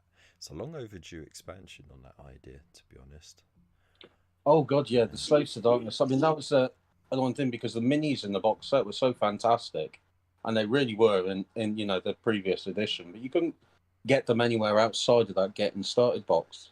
And pretty much everyone I know with the Slaves to Darkness army had at least 2 or 3, you know, of them to get all the warriors and that. But no, it's no. I think overall they're okay. I'm actually more curious as as an older player, I'm more curious to what they're going to go with the old world. I've had loads of different theories. Ooh, I've even heard some theories that they might change the scale of it, so it's more like. Do you remember the game? What was it called? War Master War or something? Master. Yeah, I've Yeah, seen it on the table once. Same with Epic. I saw that on the table once. Never again. yeah. But I'm, I've heard some there's. theories on it, but it wouldn't surprise me if It's not gonna they're happen though. actually done like Lord of the Rings, where they have you know those trays they made that you put the minis in with Yeah, a so-called, a bit like how a Song of Ice and Fire works. yeah, They're yeah. on round base, you put them in the trays. So it wouldn't surprise me with that, just to keep them as the same minis, but maybe come out with a rule set. Or I could see how some people are saying that there might be 15 mil, something like that scale, and it'll just be a box, maybe with an expansion at some point. I'm not too sure. So, but I am Well, curious to see where they they're going. have confirmed themselves that it is going to be 28 mil It regular. is. Yeah, yeah, with movement trays and square bases. They're not going to change that whatsoever. So it's Oh, going to be right. no crossover between what you can get for Warhammer Old World and what you use for Age of Sigmar. These are going to be completely separate things. I know for a fact a lot of people for Age of Sigmar will pilfer a lot from the Old World, but I don't think you'd be able to do it the other way around. Not much Yeah. anyway. Maybe a couple of the dwarf stuff or a couple of the elf Well, stuff, but it'll did mostly you be notice rank and file one? stuff. Yeah, one of their emails lately, and they've just been doing starter bundles, quite big starter bundles, about 140 quid or something. But there's one that was Empire, basically. Did you notice that for Yeah. Age of Sigmar? And it was all the old sort of pikemen type things and like that you had, and all that. So that was interesting. As soon as I saw that, I thought, "Are we getting closer now? You know, is the old world about to drop if they're doing bundles like that?" I still think we're a couple of years out before we start getting. Mhm. I mean, they've showed a few renderings of little bits and details that are gonna go onto like other miniatures and stuff like that. And they're still fleshing out the map as well. So I Yeah. guess a lot of lore has got to be written up. So I'm sure Black Library is getting overwhelmed with the books that they have to produce. The rules writers, the lore writers, all the concept art, they're probably working overtime on this to get it done, but get it done well, because it's going to be to fantasy what Horus Heresy is to 40k. You know, I see it as the more elite players, the ones a little, you know what I mean, right? Well, that's. I I know mean, what you're saying. But until Horus Heresy became a plastic box set, it was all a little, yeah, you know. And there's still I'll that tell sort you of what, though, mate. elitism there, but I see Old World being like that as well. If they're bringing back the right sort of units and all that, because I know upstairs, I mean, I got about 5,000 points of orcs and goblins. I got about a 2,500 to 3,000 point Bretonian army, and they even have a small 1,500 point Beastmen army, all for the old world. You know, on their square bases, rank and file. So if it does come out with that, that would be brilliant. Just pick up that rule set, and if you can use those armies, maybe a couple of tweaks here and there, and to be able to take them down the games club, that would, I could see myself getting really back into that, because it was actually that's what drew me into the hobby. Like I said, 40k wasn't really a thing. You had Rogue Trader, but it was more just random stuff what to do with these non-fantasy looking minis, sort of Darth rule set at the time. But you know, fantasy battles, like I said, first edition was out. There's loads of stuff you could get. I've still got all my original sculpts as well of orcs and goblins. So I've got like the very first edition Snotling pump wagon that was by. It wasn't Citadel. It was another company called Marauder Miniatures, who are now, if you know the historical games company Footsore Miniatures. It was the same guy who's Footsore Miniatures. He owned Marauder Miniatures back in the day, before they sold all the stuff off to Games Workshop. But yeah, so it was. I really do. That is something I'm excited for. Yeah, So, and I think I remember, like, because Waylander and Mark and Scuba Pairs, they've sort of jotted my memory a bit. A lot of concept art has sort of floated between not only the old world, but there was a fair bit on Total War as well. Total War Warhammer, because they were expanding and fleshing out the world. So they fleshed out the Ogre Kingdoms more, and they actually made the Jade Kingdoms an actual playable faction as well. And fantastic. I think they're still expanding the Chaos Tribes as well. So they're really fleshing out every aspect of that world, and I think that has been, because of course it comes with little bits of lore here and there, but none of it was ever really fleshed out in miniature or book form with Games Workshop. But they've been working alongside Sega and Creative Assembly to make it a thing. So I'm sure they'll bring a lot of that back in to invest into the old world as well, because I'm sure not much would change in the Jade Kingdoms over a couple of 100 years. And this is, you know, the old world is set a couple of 100 years before the end times. So yeah, exactly, and it's daft. I mean, a lot of it was made. I mean, the only reason they have Bretonia and the Empire is because at the time they had loads of historical minis that they needed to do something with. So all the Agincourt minis became the Bretonian. And then they had all these ones from like the 30 Years' War and stuff like that. So they had like Polish winged lancers, which all of a sudden became a thing. Yeah, the Rhiannon Knights and all this sort of stuff. Because it was, you know, the Perry brothers. They were working for Games Workshop at the time. They were just churning out all these historical minis, and it's. To be fair, the Perry brothers were always my favourite sculpts, because they didn't just do Bretonian; they did all the original Lord of the Rings stuff as well. They did as well, didn't they? Yeah. That's why the hands always looked off. Yeah. It didn't matter what scale they were sculpting; they just couldn't quite get the hands right. But you know what? Well, it's traditional sculpting, isn't it? It's back with the greens. It's obviously Games Workshops. I mean, it's been using digital sculpting for years now. So, but back then in the 90s, everything was sculpted by hand. Yeah, I know it's crazy how far the technology's come now, what you can achieve, and in a fraction of the time as well. There's no need to wait for it to cure so that you can then start working on it more. There's no need to like painstakingly re-sculpt the proportions right. Whether it just a click of a button, you can get everything in the right it's not just proportions you that. want and It's stuff like, like that. yeah, so it's like you'll load up, say, ZBrush, whatever system you're using. I mean, chances are you're going to have a closed fist hand for a right and a left. You'll have an open one. You'll have one looking like it's grabbing something. You might have a pointer. You're going to have all those assets because once you've sculpted them once, you've got them forever. Yeah, and you just So, copy and paste. so a lot of it is, yeah, adding things like that, a few tweaks on the body, and you can end up, especially if you're working on similar type of minis each time in Army. You know, you could start forming stuff out really quickly. Get a lot of people annoyed. Oh, this character is the same pose as the other one. Well, I'll tell you what. There's literally only so many like power stances on a command rock that you can do. You know, like your little tactical rock is there. It varies in size, but you can only do so many 1 foot up, looking at one way or the other with one I weapon want to take raised. the piss, but at least 3 of my minis, my range, have tactical rocks, so I really shouldn't say anything. Yeah, tactical rock is compulsory. The Vargoth The hero. leader has literally a giant rock underneath the entire base. That is the tactical rock. Like, yeah, so, yeah.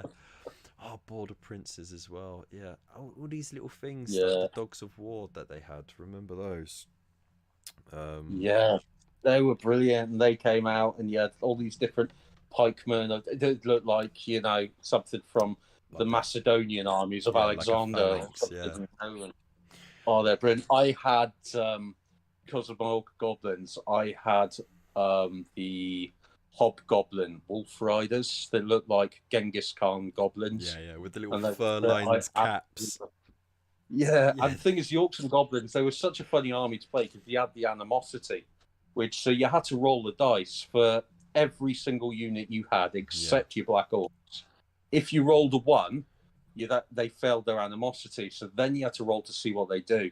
And there was 3 results. They either did nothing because they would start fighting each other in the unit. Yeah. They charged the closest unit of your own army, trying to say they're better, or they just went off and marched or charged whatever they could towards the enemy, even if you didn't want them to. And then it's all the funny. So if you put the hobgoblins in the middle, none of the units immediately round them had to do an animosity test because they didn't trust the hobgoblins more. They were too busy watching them.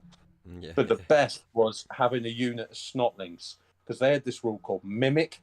So I used to, just for shits and giggles, I used to put them beside, say, my black orcs because they would copy whatever the closest unit to them did. So if that unit charged, they would charge. If that unit those snotlings, they were too thick to suffer any psychology rules, so they wouldn't retreat, they wouldn't feel fear or terror. So you could literally get your snotlings to charge a dragon and fight till the last one of them dies. Do you know what I mean? Just because your black orcs are fighting some archers next door. But at the same time, if say my black orcs ran for whatever reason, they could be decimating a unit. There's only one left of this other unit. They'll turn around and start running, giggling to themselves just because the black orcs are, and they're copying whatever they're doing. It's brilliant rules. I miss that. I do. That's back when Games Workshop didn't take itself seriously in the 90s, and it was just fun. That's why I like Orcs and Goblins, because they were much like the 40k orcs. Yeah. You didn't play them to win because it wasn't happening.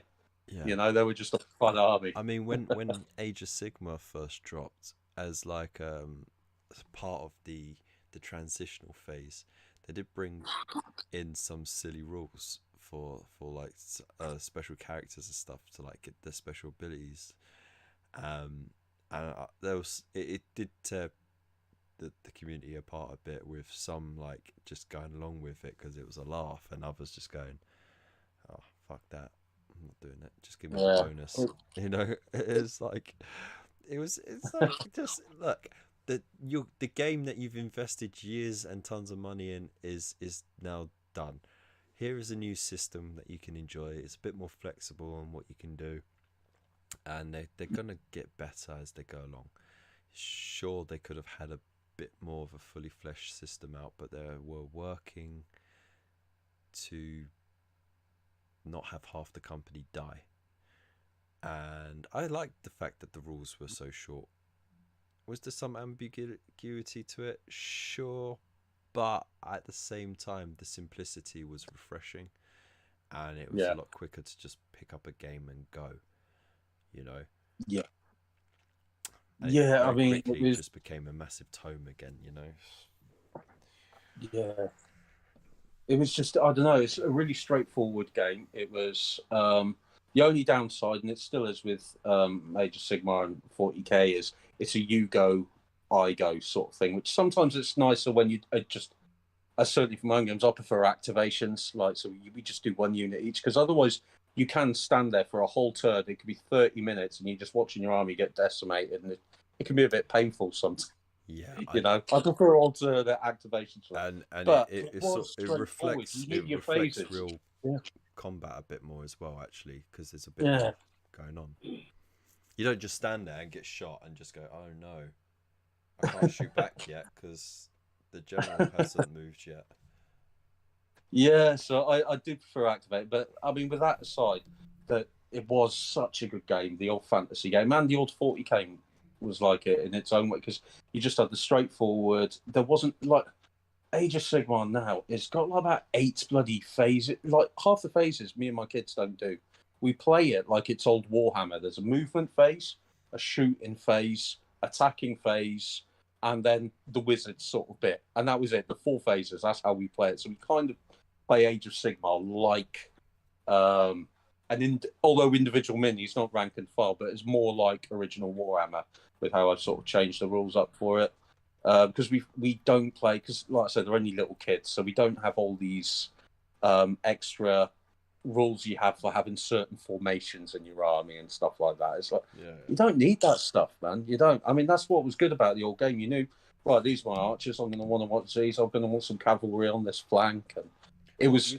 You're free to play without it. You're free to play without the traits and you know, the extra tactics and stuff like that. Yeah. And you know, just do away with all the command points and stuff like that. Just have bare bones. This is your army. This is what it does. Straight up. Smash face. That's it. Yeah. And my kids, I tell you what, they absolutely love it, because that's the thing. I've been doing it in the hobby so long. I bought about... when was it? Must have been about 2005 or something. But you had that when Games Workshop got really big into trying to set up scenery in battlefields. They did the Realm of Battle. You know, that 6 foot by 4 foot plastic sort of set with the hills, and I bought all the extra hills for it and all that. I mean, everything. It's a bit old fashioned now, but everything. So I can set up a table for the kids to play. I'll have a handful of buildings on there. You know, some Forge will stuff, some other company. Yeah, Mighty Fortress. I had both. I actually had the original polystyrene Mighty Fortress as well, which was only 30 quid back in the day. That was brilliant. And it was bigger. But when Age of Sigmar launched, they dropped like the big Chaos Fortress stuff. Did you get that? No, I never got the Chaos one. No, I had the normal standard one. Rubbish. But, Rubbish. Which I still have upstairs. I don't think you tab. get it anymore either. I think it was like it's done and dusted. That's it. I tell you, the one bit of scenery, the only one really that I was gutted I missed out on, which is actually one of the newer ones, as in last sort of it was about 10 years ago, but it was like a wizard's tower that was on the top of a mountain sort of thing. It was like a little hill, and had one part crooked and rickety, wasn't it? Yeah.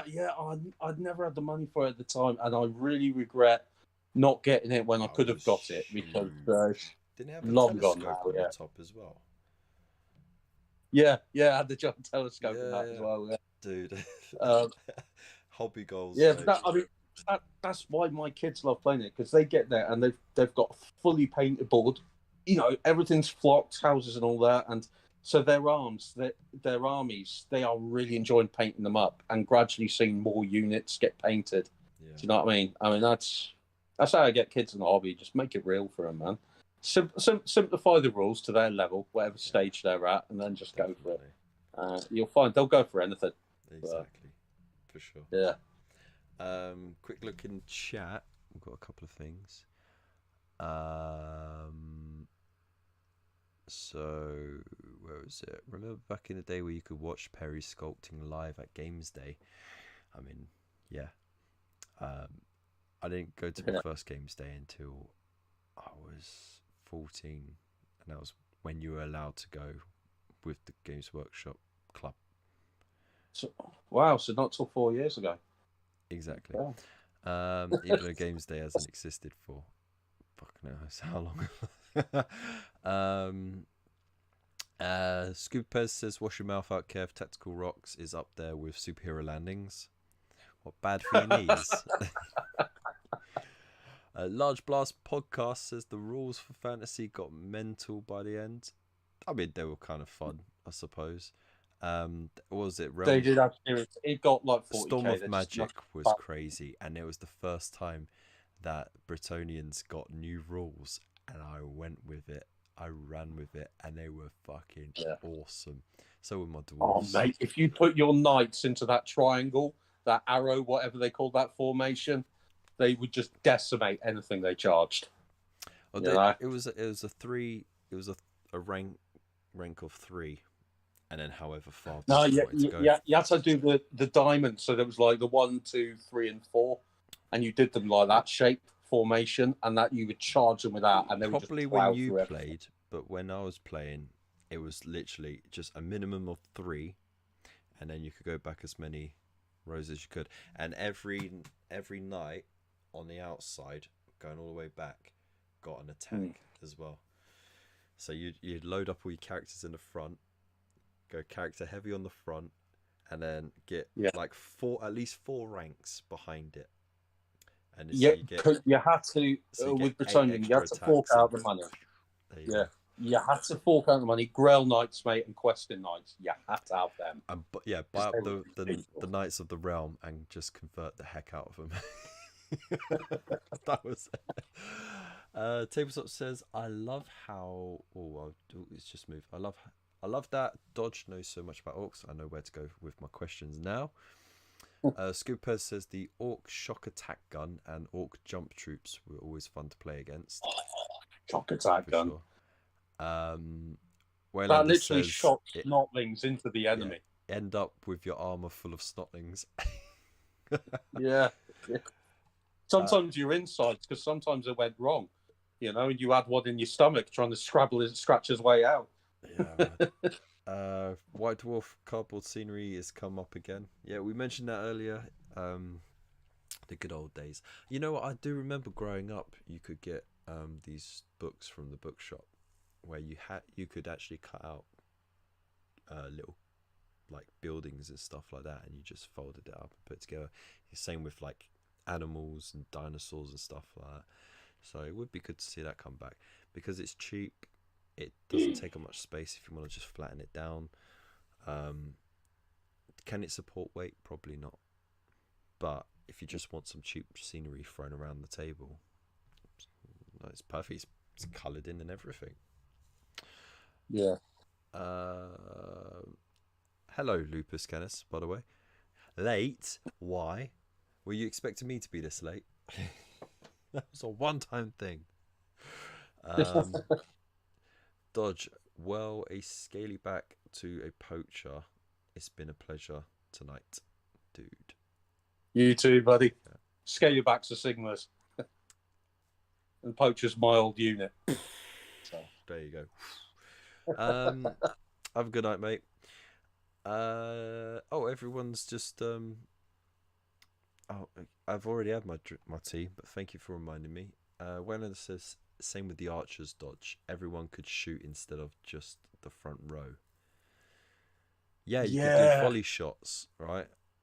Yeah, that was the thing. Archers, everyone shot. I mean, you had, proper ranges, it would be like 30 inches or something with your bow as well. But I think if they're at full range, it was you had a -1 modifier to it or something. But and then you had the anti-cavalry stakes as well, like put in for extra cover. Yeah. I do remember when they changed and only the front 2 lines, and then I think they did change it to only the front rank gun, because that's why the Bretonians, it was when they came out and they had the, what do you call them? Those linked woods to counter a charge. the Yeah. stakes that they put in the ground. Yeah. It would come up at an angle and they would stand just behind the stakes firing out. And that's when they changed the rank size. Yeah, because I used to have units of like 20 orcs or 20 goblins that would fire, and then all of a sudden you had to pretty much go down to units of 10 all the time for your archers. Yeah. I can't remember what I did with my archers. But they were good. You know what? I did have this one good game. I'd only been a trainee manager for a couple of weeks with Games Workshop. I was in the Windsor shop. There was a guy who was new to the game club. I was there with the main manager, and he said, "You know what? I'll let you have a game with this guy because he hasn't got anyone to play with. Because everyone was playing 40k, he wanted to play fantasy, and he had this lovely savage orc army, beautiful." And I just finished putting together this Bretonnian army, mostly painted as well. And I was like, yeah, I'll give it a go. Wasn't expecting much. I was expecting to get torn up, absolutely decimated. No. What happened was he had two massive blocks of 30 savage orcs, one behind the other, go right up the middle. All my knights failed their charges. They didn't fail the charges. Two of them out of three, because I had a large unit of Grail Knights with all the characters in it. I had a large unit of Realm of Knights and then some Errant Knights. The Errant Knights didn't make it. The other two units did make it with the characters in it. Hardly made a dent. Killed a couple of orcs. Did nothing. An Amber Mage beefs up this unit of men at arms with halberds and shields. They're +1 strength for the halberd. They get another +1 strength because they got the strength buff and the armor buff, so the +1 toughness. Yeah. They go in and they just go poke, and killed like enough of them to fail their morale test. They flee. Yeah. I go, oh great. The Grail Knights are going to charge after him. No, fluffed it. The Realm of Knights, no, didn't get him. The peasants, yeah, they caught him. Not only did they catch him, they ran right through him, hit the unit behind, made them flee, charged after them, and cut them all down as well. That was half his army gone. Oh, yeah. And he looked at it. An evil rule. He looked at it. Yeah, and just went, I've ran. only got a catapult and some cavalry left. I think I'm just gonna leave it there. I was like, I'm sorry, dude. It was the best game ever. Oh mate, that was the one game I forgot that. Some of your viewers might not realise, weren't in the hobby then, but if your unit turned and fled, you rolled a dice to see how far they flee. Yeah. And the other unit could decide to pursue, and all you had to do was roll a higher number on that dice. That was it. And if you did, anyone you ran caught them down. up with, automatic dead, because you can't defend against the sword coming down the back of your head when you run it. Exactly. So you could wipe out an army as soon as they turn and flee. That was. But if you and roll I played far Orcs and enough, Goblins, so that caused me a lot of issues. if you roll far enough, you get to hit the unit behind as well, and then they have to do a panic test, because it's like, oh shit, we just saw a whole unit get cut down in front of us, and we've just been charged by that same unit. What the fuck's going on? And if you fail, dead. Just, forget it. Yeah. It's just those are the best little peasants ever, So, yeah. I'll tell you what, I always loved I had a couple units of them. They're massively underrated unit. And along with my other infantry unit, it was quite big actually, because I buffed it with extra monks, but was the Grail Relique. The one where they're carrying the dead body. Yeah. Because that was the lore behind my army. So, because I had orcs and goblins, the lore behind it was they been fighting them, and the king had been killed. So now the son, they were still on the quest, so he was yet to be officially coronated, but his son, who was there for a questing night, was now the king, because he was a question night basically because I liked that mini. He was the one, I don't know if you remember, but he had a bald head and a huge like battle axe sort of on his shoulder as he sat in his house.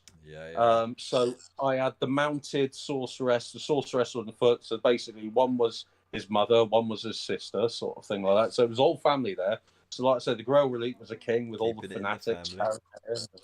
Yeah. And then I painted some of the men at arms and everything in the livery of the king, while some would just have a couple others for family members that came, and they were just high ranking in their units, you know, like lower ranking heroes and that. So, yeah, that's why I used to love it. I used to get so into the lore then creating it, because you get carried away talking about it, wouldn't you? Brilliant. Definitely. Well, it's been great having that little trip down memory lane for sure. Unfortunately, it has it's gone way past the time to finish the show. But that's how much fun I've had, just chit-chatting about, you know, war games, new and old. So I want to say a massive thank you to Mr. Adam Dodge of Pagan Miniatures for joining me tonight. It never intended to be a shill, but we thought we'd shill it anyway. So go check out the website. I'll post that discount code again in the thing. I've put the link to the store. And so that's valid for the whole weekend. For the whole weekend. So the whole weekend, coupon 25% off for our website. There we are. Which is huge. It is huge because there are some really cool bundles on there. So if you want to get your Vikings and Vargolf, go for it. Thank you everyone in the chat as well for joining us. As always, it's amazing having you lot here. Like, share, subscribe, all that beautiful stuff. If you want to support the channel a bit more, there's plenty of ways through affiliate links where you get yourself something and we get a little kickback for no extra cost to you, and you make some nice savings. Or you can go a little bit further and join the Buy Me a Coffee membership or the YouTube membership, like these beautiful people have. Voila, right over Mr. Dodge's face. I've got to put him right in the middle. There we go. So big thank you to Lupus Canis, Tabletop Ready Minis, Gina Doherty, Scuba Pairs, 376, David Young, Zero Honor, Gunstar Hero, Phil Eden, Eddie Art, which I'm going to have to change his name because he's rebranded, Pirate Cream Pickle, Gina Doherty again, and Waylanders Wandering. Thank you so much, you lot. You're awesome. And a big thank you to Richard Smith for his donation tonight as well. You can come again anytime, mate. And don't forget your Teespring. You missed that one. If you're going to shill, get everything. Teespring. Oh man, I haven't shilled that in ages. Yeah, if you want a shirt or a mug, I mean, look, I've had this mug for 3.5 years, not chipped or anything. It's pretty cool. And then I got a pickle jar one, and that chipped straight away. So swings and roundabouts. But yeah, I got hoodies and everything there, so go check it out. It will be on the social link or the merch link. I don't know. Check the social link. Here it is. The new mods are still figuring it out. Social like that. So there'll be a link to Linktree. It's got everything there. Check it out and join Discord as well. It's free to do so. Share your stuff, ask questions, go nuts. We have a chat where you can literally just share pictures of lawns. That's the kind of people we are. So yeah, that's that. I'm gonna pop this up now because we have to finish the night with our world famous ending, a little bit polka. So big loves to you all. Stay safe, stay beautiful, and we'll see you in the next one.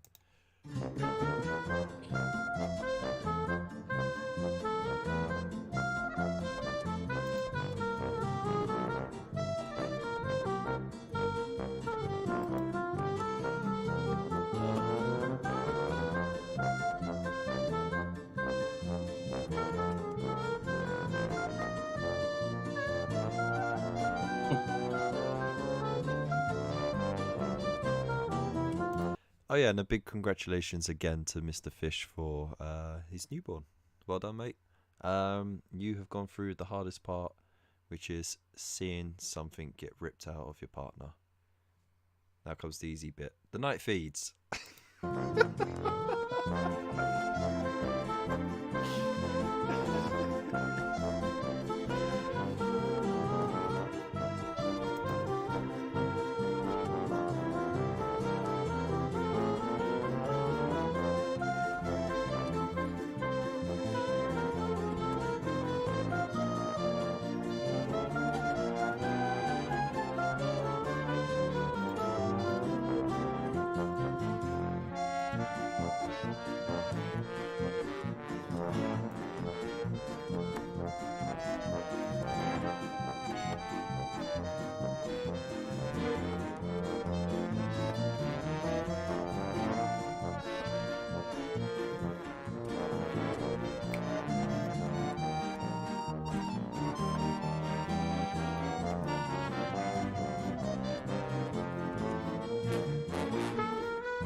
Look at the chat.